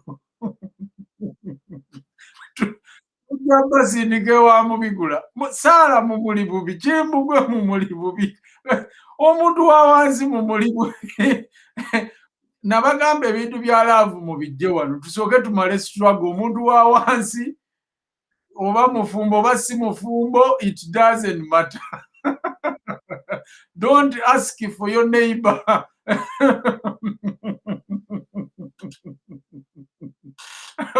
abaana bali wano bannange okay Sarah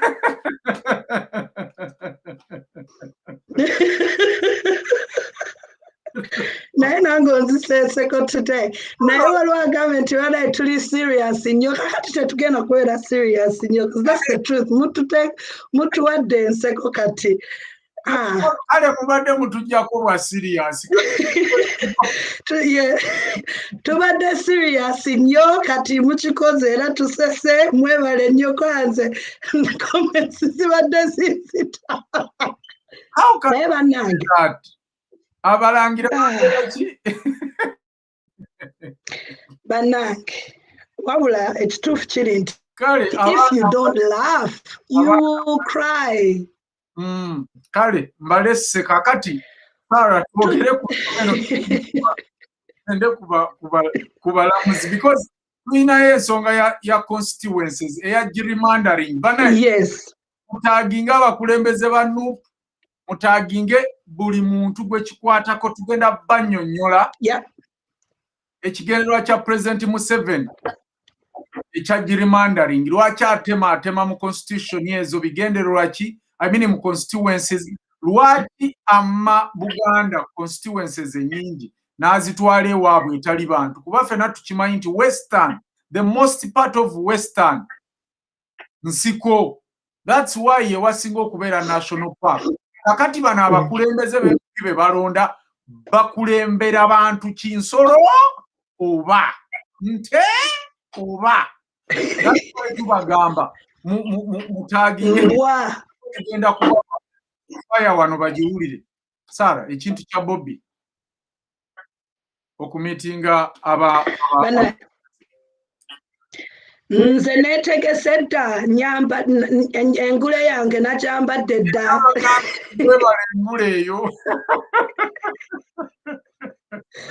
naye mu seriousness nze kale njagala nnyo wempulira Bobby ng'ayogera simanyi oba mmwe muwulira the same way kwegamba alina engeri gy'aleeta encouragement n'atujjukiza obutava ku mulamwa oba okitegeera era waba aleese bana kati n'aleeta n'meetinga bano ba-leaders b'e Mukono banaye all the ladies stand up tulina abakyala bayagala okuyingira mu Uganda empya naffe tubeereko difference gye tukola influence gye tuleeta impact eyo gye tuleeta Honorable Namboze mwamulabye abadde arwanira constitution ye n'arwana n'ebintu byonna ebyagenda maaso mu kalulu kano n'ayimirira era Bobby bannange nze I love the way he is able to come and show us. I think Gerald said this. A leader is supposed to lead by example. Omuntu yenna ali mu business. Fenna, I think we should understand something. When you are a manager, when you are a director, when you have staff under you, it's very important to lead by example, but it's very important that every member of that business or that organization is aware of the vision, is aware of the foundation. And Kyagulanyi is making sure he meets everybody from the bottom up so that they remember, even in these new positions they have found, because sentence again, abantu bagenda bagenda kati kubeera n'ebitiibwa abantu abamu some of our members were not really involved in politics. So the way that the way he is able to come back and remind them, atena fefe nyini, tuli no continuing to remind them. They need to know that you are working for a new Uganda. There is a reason why we have put you in these positions. Okuranira omuntu owobulijjo.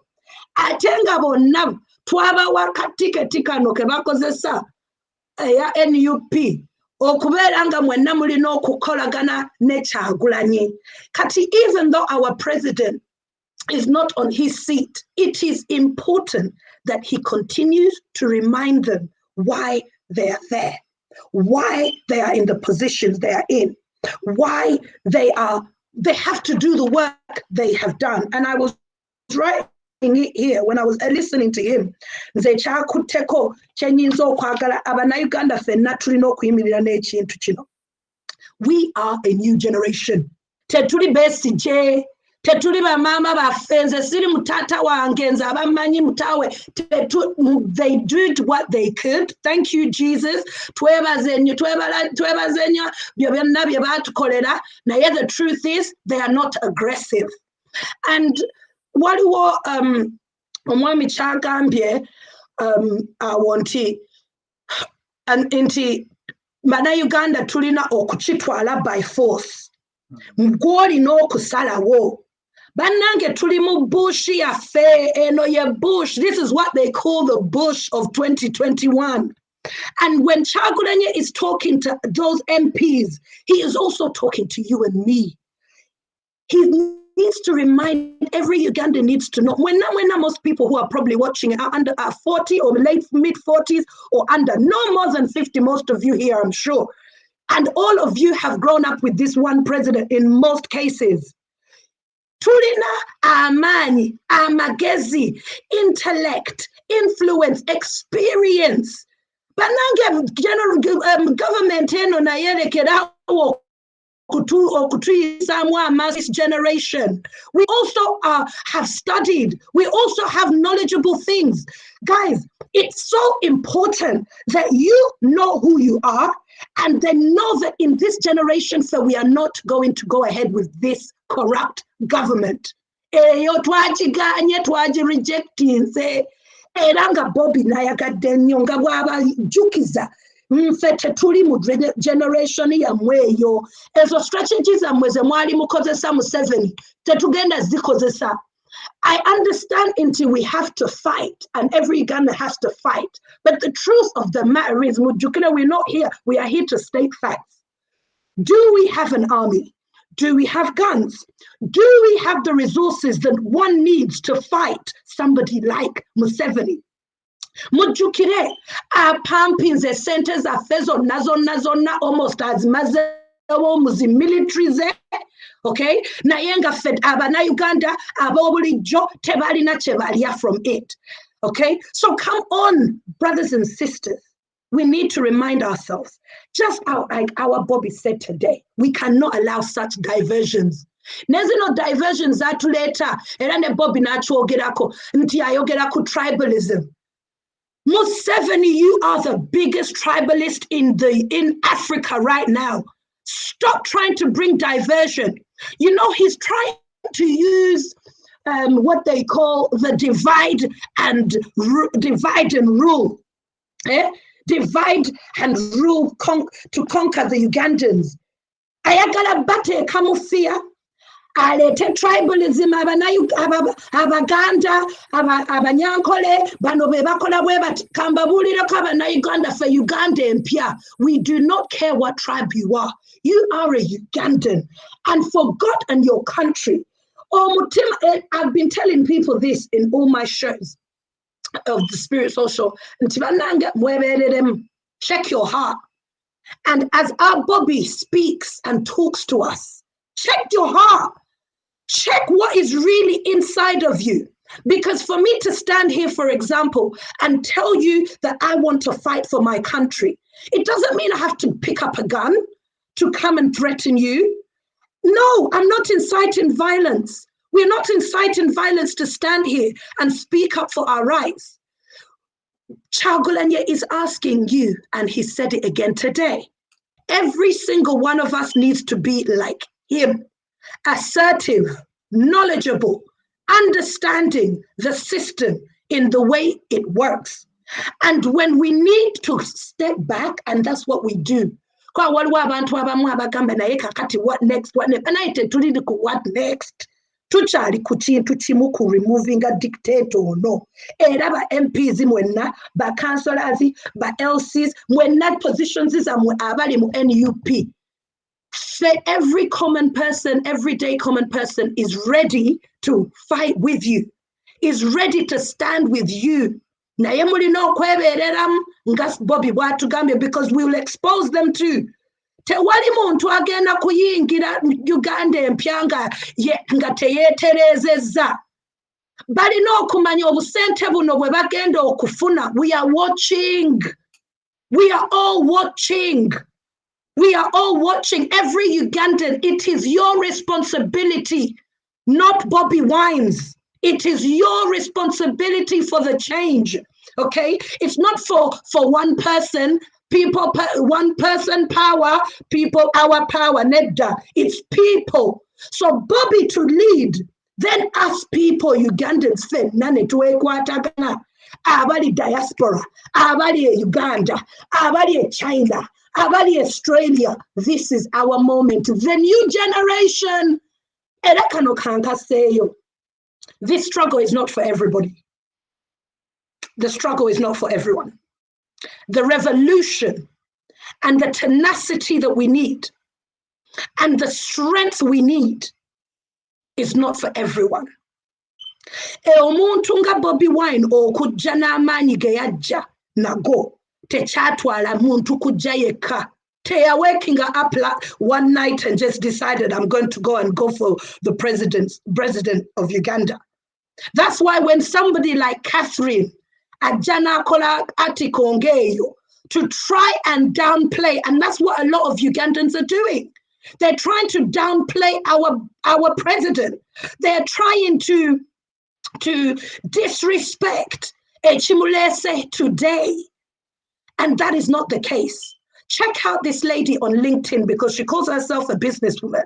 You have been a BBC writer for journalist for 8 years, since 2012.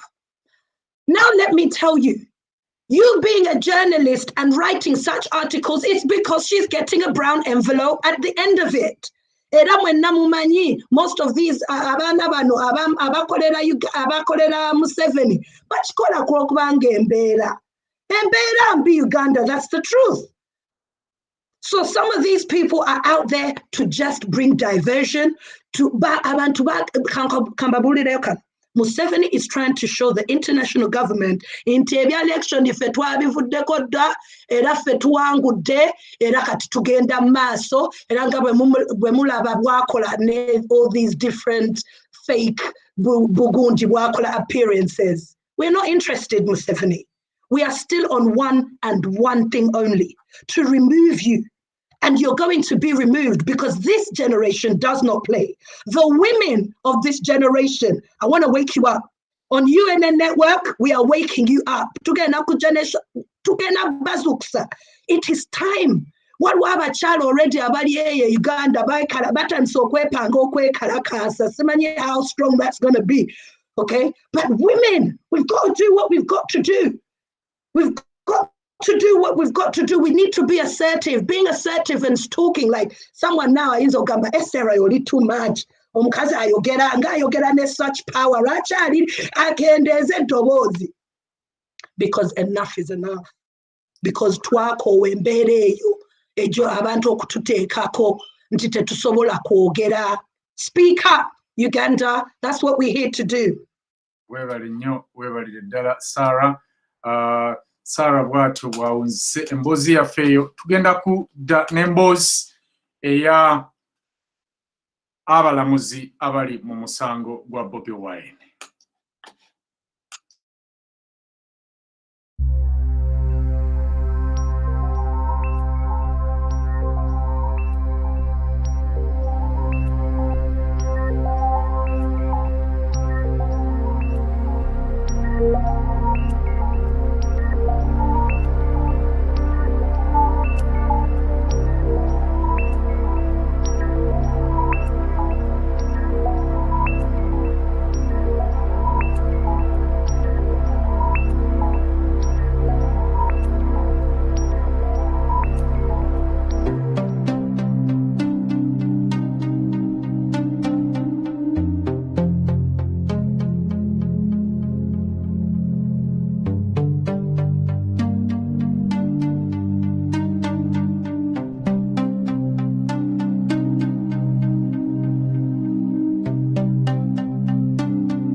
Okay, bwe tutyo tukomyewo wano wenyini okubanga tubatuusaako ate ekitundu ekirala abalamuzi abali mu mitambo gy'omusango ogwa NUP ogenda maaso mulimu n'omulamuzi ono Mike Chibita abalabi ba Kimbugwe live mulina bingi bye mumujjukirako naddala mu story ya Joe eyabadde etuusibwako mukyala Wamala ng'atunnyonnyola engeri omusajja ono oba omumpembe ono gye yamuzinya oluguje mu musango gwe n'engeri gye yavuluga omusango gwa mwami Wamala okubanga kumpi na kati tennabakola ki famire ye tefunanga bwenkanya n'atuuka n'okwesitula ng'asindikiddwa mukama we omusibira mu bbwa okujja okubaako ebintu byagamba mukyala Wamala eno era okukakkana ng'amunyakuddeko ne pawundi ze 500. Omusajja atalina kisoono n'obba ne nnamwandu bannange kwegagwa enguzi temukoma kugiriira Kampala mugireeta ne mugisaza n'ensalo ne mugitwala ne mawanga ag'ebweru ya rabbi Mungu. Kintu kino kye wakola si kirungi n'akamu. Tugenda kuba n'omuntu wa wansi asooka tunnyonnyole kino Museveni kye yakoze ekyokumiitinga abalamuzi bano kifaananyi kiddala kye kiraga oba kye kyalaze naddala ffenna nga bwe twalabye ensonga zino bwe zaatambudde. Nabagee mu studio tulimu ne Omuntu Wawansi, tulimu ne Gerald, tulimu ne Jovan ate ne Sarah waali bulungi nnyo. Kakati njagala tugende ku nsonga y'abalamuzi Jovan. Kino kabonero kalaga ki okuba nti President Museveni abantu abagenda okusala omusango gwe tulowooza nti kwe kuyimiridde obwenkanya bwa bannayuganda n'abamiitinga ku Kabaga ne balya ne banywa n'akwata n'amabaasa n'abawa ne bagenda. Njagala owe bannayuganda ekifaananyi ku musango gwe tugendamu ogw'abantu bano. Tuludde nga we're trying to dance around the idea of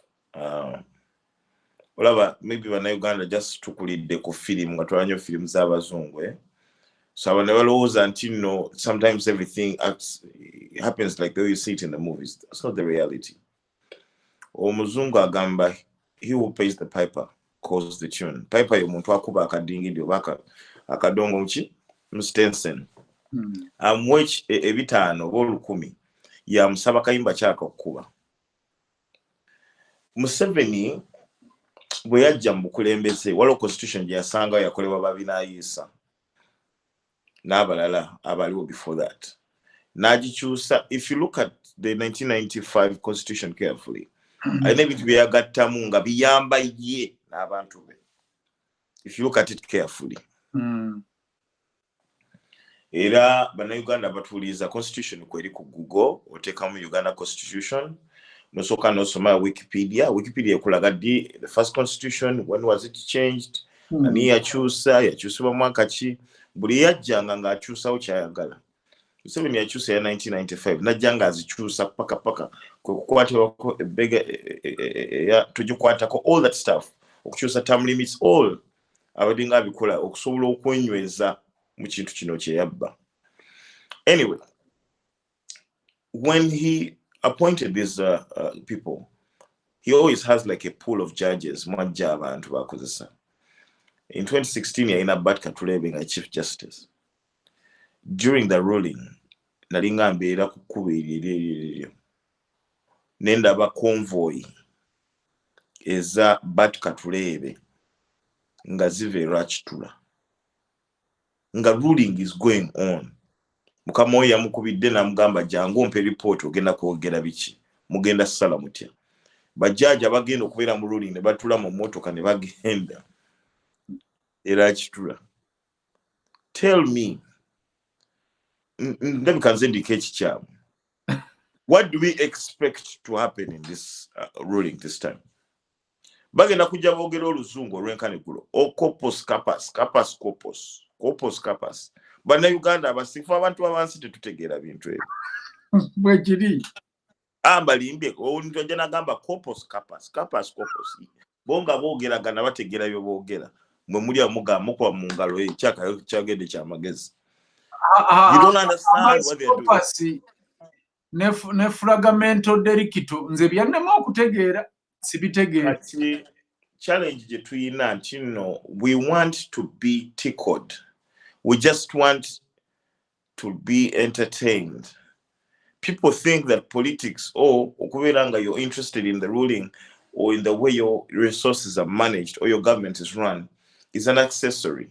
Unfortunately, it is not.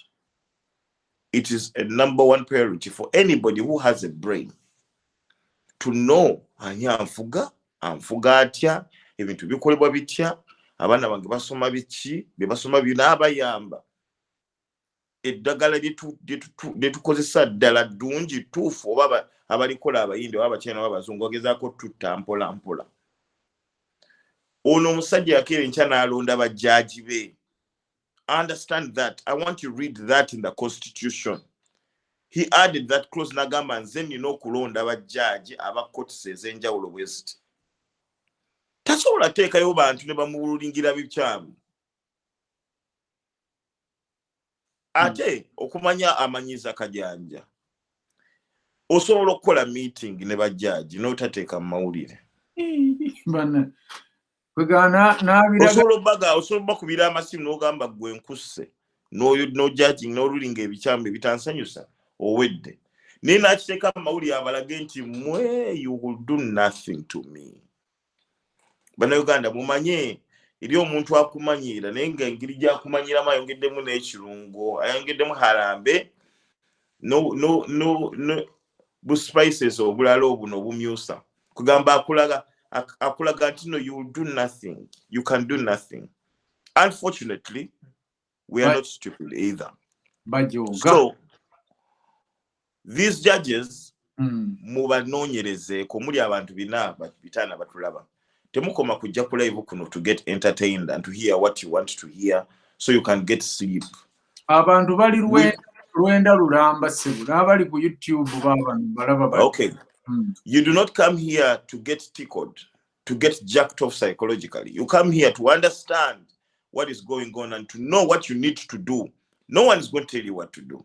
You know what you have access to. Gomanyi wa woli mu position yonze ngo wa border bwe nkwata omuntu ne mmoto wanga manya akolera amagye oba police ono omuntu ono storage. Tolinda muntu kutuma obongo okozesa bwakyo omuntu okumenyera ki. Bajjaji bonna baneeno batabani baabwe bakyala baabwe baganda baabwe mubanoonyerezeeko. Bw'okeera enkyalola bajjaji ng'okusoma kwa PhD oba masters oba kwa batabani bo bawalabe oba bakyala be oba bannyinaze oba baani kusasuddwa taxpayer sente ya muwa musolo appointment emukolebwa mukama golosa agenda kere kyayime ku makulu gabiri alulinga nti nno akalulu Bobby yakawangula. Temwagala biwulira naye tetwaze kwogera binaabasanyusa. It is the reality. Bwogenda mu ddwaliro agamba munange olina cancer. Oyo yagamba basirike bagambe toyina. Okugamba oyina weetegeke. Omanyi kino kizza ekizibu nkikoledde kis the reality. Ogenza okwekebeza sirimu. Oyagala bakulimbe nti toyina ng'oyina. Manya otandika mmira eddagala. Yembeera mwe tuli, this is the reality. Bajjaji bonna balonderwa kitta bantu. Expect and plan accordingly. Now, what is the plan? Ojagamba tukoze tutya. Bana abantu bafuuza wano. Aha. That is the comment siziraba.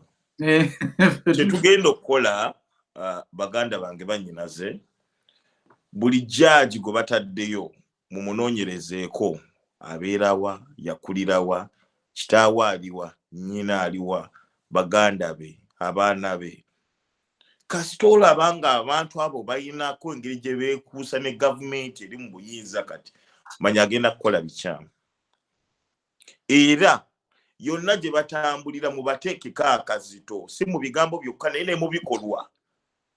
Njagala gwe oba oli mu hoteri ya musajja eyo oba business oba dduuka ali okimanyi nti ono musajja akalulu kange yagenda okukabba nate omusalira amagezi mbagambe ffenna aba NUP aba opposition aba FDC abaani anti yonna mwenna muli bantu bagezi kubanga bw'osala n'otawagira Museveni manya olina obwongo sigambe nti abamuwagira tebayina naye osobola okulaba ku bikolwa kozesa ekyo ky'oyina wano mu kichwa omanye ekigeddako ky'ogenda okwekolera. These people have to understand they have the future of our children in their hands and it's not cheap. It is not cheap.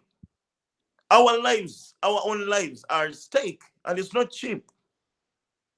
The future of Africa, as we know, it is not cheap because Museveni is not an enemy of Ugandans alone, but I told you that he's an enemy of Africa. I mean, some troops, katika mbabulire. Okubanga, sente zobamuwa, eza America zemuwa, ne Bungereza ne European Union. The very same people, we are always asking, mutiyambe, sente zobamuwa. Agenda mawanga yona n'abeera n'awamba abantu ba arrestinze. Mu time ya karuzi no kiboko zibatukubira ku street n'abantu bebatta abasinga bono ba LDU olusa abawanda mamundu nenga mulimu empty bano bawa abakuba bawa order nti kuba tebatuyina kukakwate yadde mukitegeera so kitegeeza ki mu mawanga eyo gye tulwanira eyo Africa bana Uganda gye bali mu amisom wawawa abantu abo bannansi nabo tebamwagala ate bo bamanyi nti no Museveni tumwagala ffe twamuweereza abatugumbule so n'okuvaawo kwe lwali baavuddewo abantu bano bajja kusigala batunoonya nga batubanja kagamba oli munna Uganda gweyogerako n'Abasomalia bakubule ababeera mu Mogadishu. The truth they will tell you abantu mmwe mutukoze bubi nnyo gende Goma gende Butembo wane Kongo gende Kisangani gende Lubumbashi gende egundi eno Juba gozachi wana Uganda waliba abakola bu business bwabwe nga babatta because balowooza nti Museveni represents us yet is representing his own interest and the white masters. Bino byembabulira kale tebiwooma kuwuliriza ayino tebinyuma nange era sandyagadde byogera naye munnange so yokwagala yekukola ki kugwa kubbwa ate nga ffe banyini mufu ffe tulina okukwata ewawunya bwekiri tetujja kukola live tujja wano tubagambe kati tugende ku MTV yes abakola Twitter hashtag muzikole because we need that propaganda machine as well abakola videos endala ezasanguza muzikole naye n'abawa way forward. This is a multi-frontal attack. It's not a one-way attack. Ate nga tugenda kuba twongera okuleeta ebintu tugenda okuleeta nga bizibu. So I told you guys, brace yourselves, buckle up. Tetujja na buswiti na kitujja na mululuza muliro. Mwenyweze kubanga omanyi osirika ebbanga omuntu nalowooza oli musiru tutegeera. Ono Museveni watulabanga oba tulina zigana amalaasa alowooza oba tutegeera. Because we are quiet, they killed a journalist and they say that he was a robber. Yeah. Munnaffe ensubuga. Ne bakeera enkya ne basala enviri za Nubian. Ne bajjako Edi mutwe ekirevu kye. These people have to understand one thing. You ampulira ng'oliwe NRM soma. Yes, read my words carefully.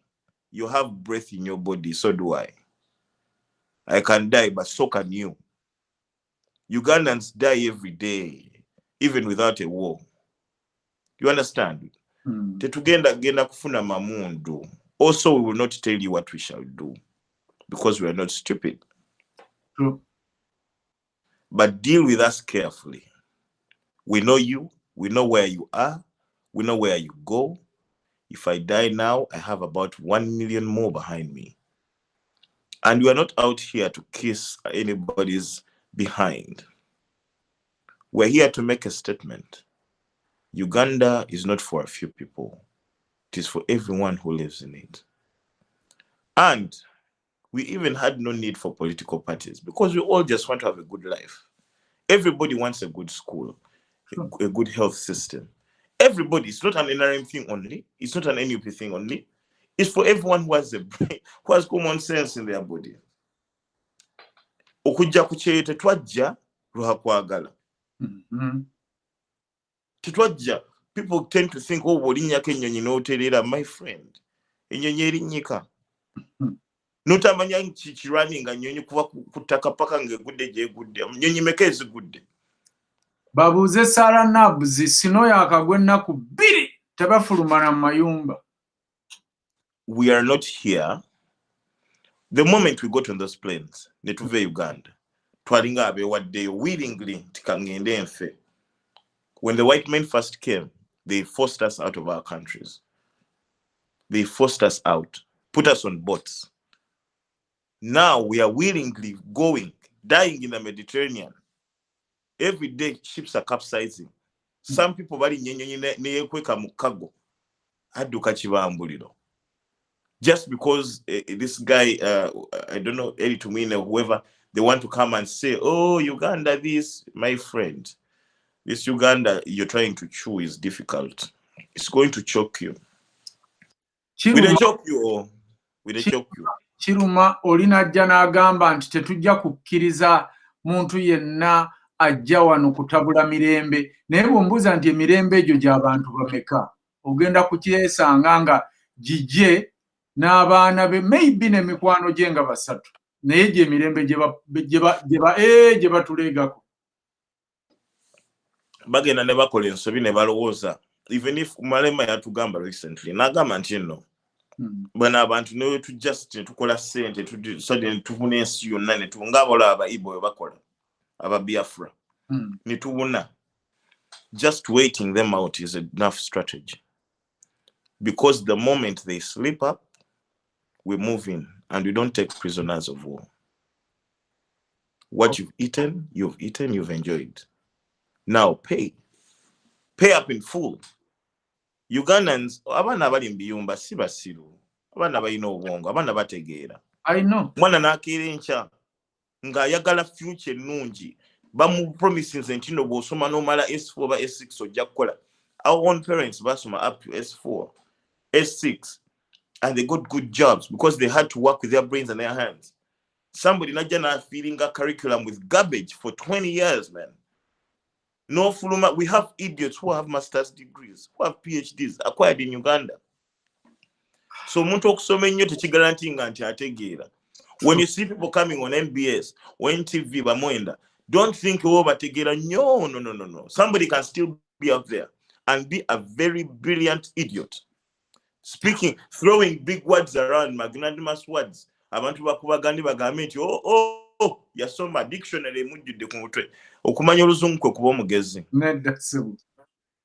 Bajjajjaffe tebamanya luzungu. Bali tebategeera. Nnyo n'okusinga embwa zino kubanga Muteese yawandiikira abazungu bajje okusomesa abantu be ate yali yasomerawa. Yamanya nanti n'akalala eyagaba degree eyasooka yali tagirina ate n'agiwagira. According to history, it's a bit questionable. Because if you look carefully, in 1892, Mwanga was the king. He was about 23, 25. He was friends with the king in Tanzania, the king in Malawi. They had a network. All these people, you have to understand one thing. Africans were not idiots. The African kings were networked very well. Chief Awich, Kabalega, Mwanga, all of them.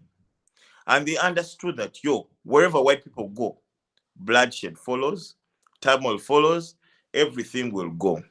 And they resisted. When they managed to kill the guy, they brought all those religious wars. They batawangula economy ya Uganda.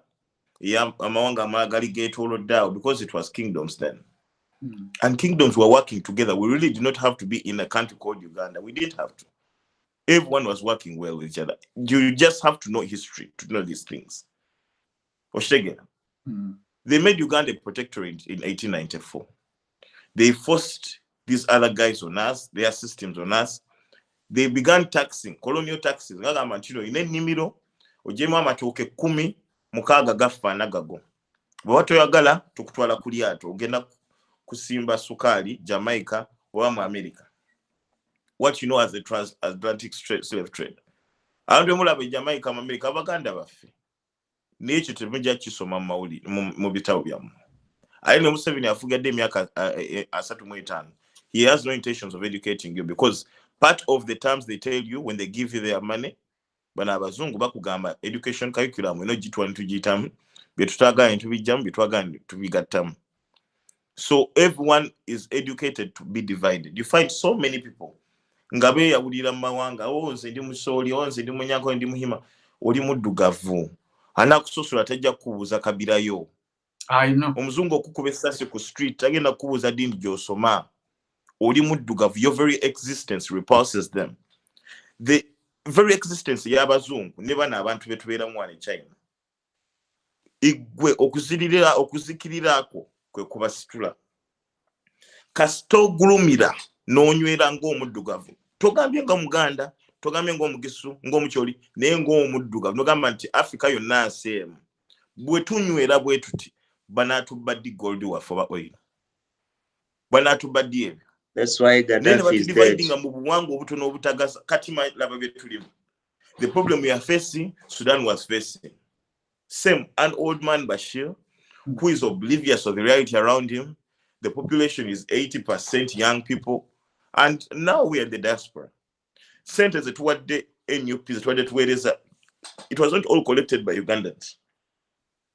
Nze nkulira China, NUP.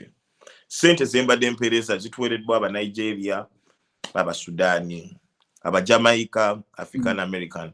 Everyone who understands the relevance. Bobi Wine represents something that is much bigger than what Ugandans understand.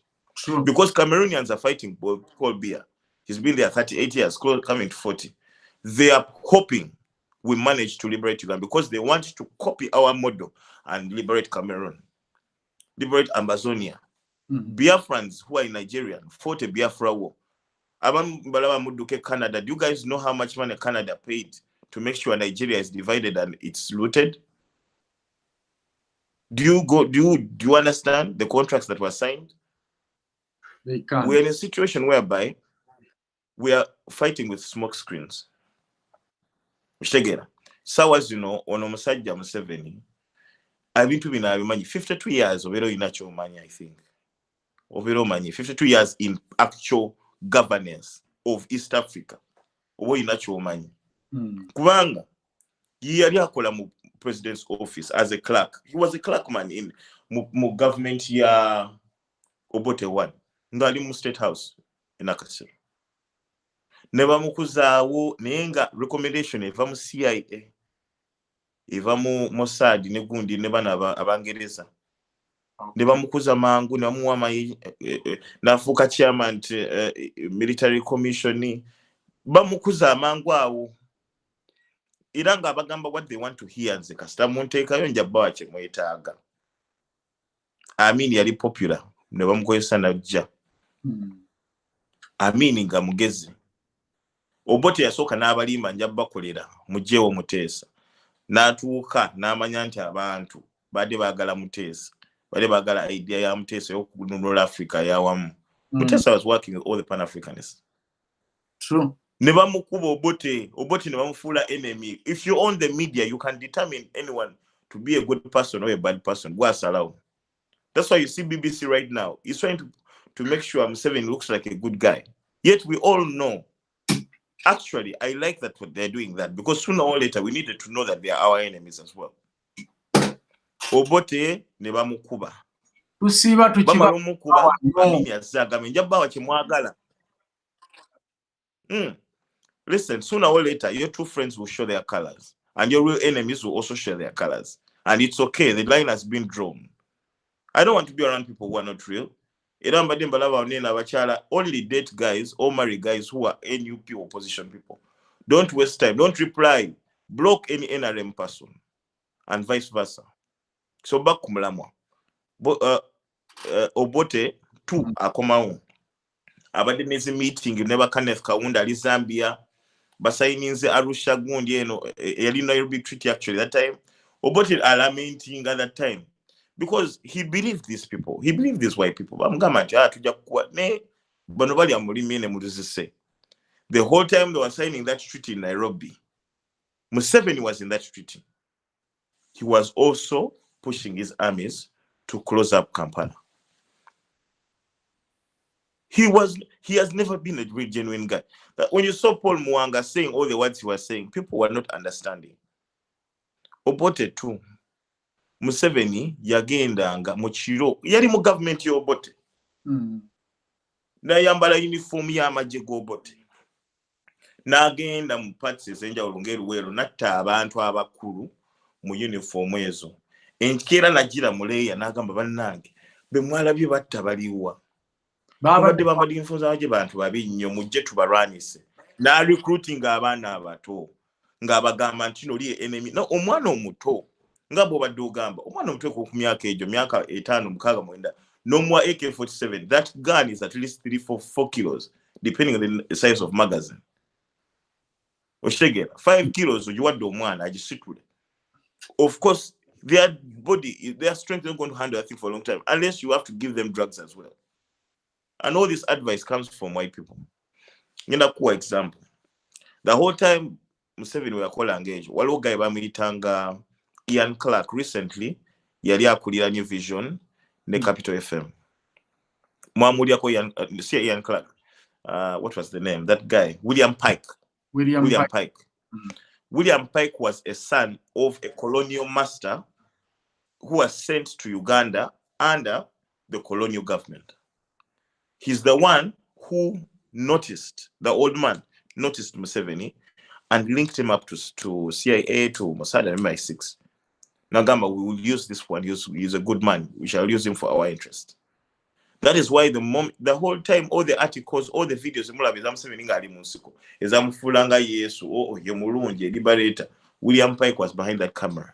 He was writing all those articles. He was calling up different media houses that were connected to him by the different intelligence bodies in the West to make sure they paint him as the liberator. Why? Because if he came into power and they're saying that all the people want him as the liberator, everyone banabazungu omuntu goba kuwanira nti yo no yo shegera kubanga sooner or later ayina okubasasula tebawa for free oshtegera. This is the world we live in. Ayina okusasula. So we are supporting our media coverage. Era naffe betujja tulaba video ku YouTube bikinga Museveni ayogera ebintu ebisanyusa ensi nga bebamuwane script nti yogera bino byetagisibwa byogere kibula Museveni agenda okujjanga mu Kampala abantu bamwalirira emmotoka ze ne ziyita ku ngoye z'abantu ninga he had to do what they have to right now. Wallahi, if they had a replacement quickly they would have gotten that replacement, but the kind of knowledge jemufuna kati, it is so fast and social media is making it go viral. Ntino n'omuntu kati omwana kadamu naye awuliriza ebintu byetwogera wano. Ebintu bino byetwogera togenda bisanga ku TV yonna wallahi bilaita lie. Togenda bisanga ku TV nemu yonna. Nobody can dare watch okola program wegwera bwet nga kabanga lyekulinze ebweru tebaddamu kulaba.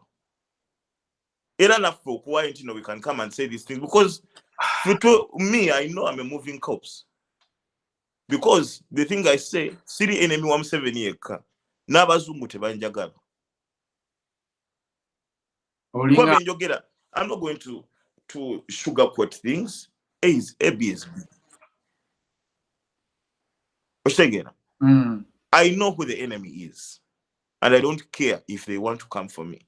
What I want is to make sure the message goes out as far as possible before I'm executed, whatever happens. So ultimately, Ugandans have to understand all the cycles of the different presidents between Zetufuna over time. They've had some kind of power behind them. But if people stand up and say our country is our own, you limit that leverage they have over you. Bwebajja ne bagamba nti Museveni kikyoyina WikiLeaks zaafuluma bannayuganda weka bazisoma ate Panama Papers ezaafuluma ezaleaking these people who are hacking and leaking these documents, but wagala, because you would have never known to some kutesa and $1 million, $1 billion is really stacked up in different accounts all over the world. That is our money. You would have never known all the meetings Amama had. Actually, when you read some of these documents, they are online, guys. Mugende online movie so me abategera language mubijje mu luzungu mubikyusa mu lusoka lunyankole lukiga lucholi luteso mu nnimi zaffe zonna eze Uganda. Mu lutolo mu nnimi zonna abantu bamanye ekigenda maaso eri amaanyi ageetoolodde face ya Museveni eyo mulaba ne family ena, because bo right now batokolako kingo nagamba nti omwana w'omugagga nga takoleredde kyayina just omugagga ayimidde ku maanyi ga mugagga ga kitaawe. Jovan oyo mumisaani mubigula taata wa mubi alowooza Katonda mu bwongo bwe bwe tubanga waliwo live ezigenda okukolebwa mu nsi muno mu nsi ya Uganda kigenda bakizibu osanga live ezigenda okwogera bino ebintu wekiri wano wokka kigenda bakizibu, that's for sure. Ate wanji balega nti wano wokka we balina okubeera okuwulira bino, si buli live ndi bajja biwulirayo. Exactly.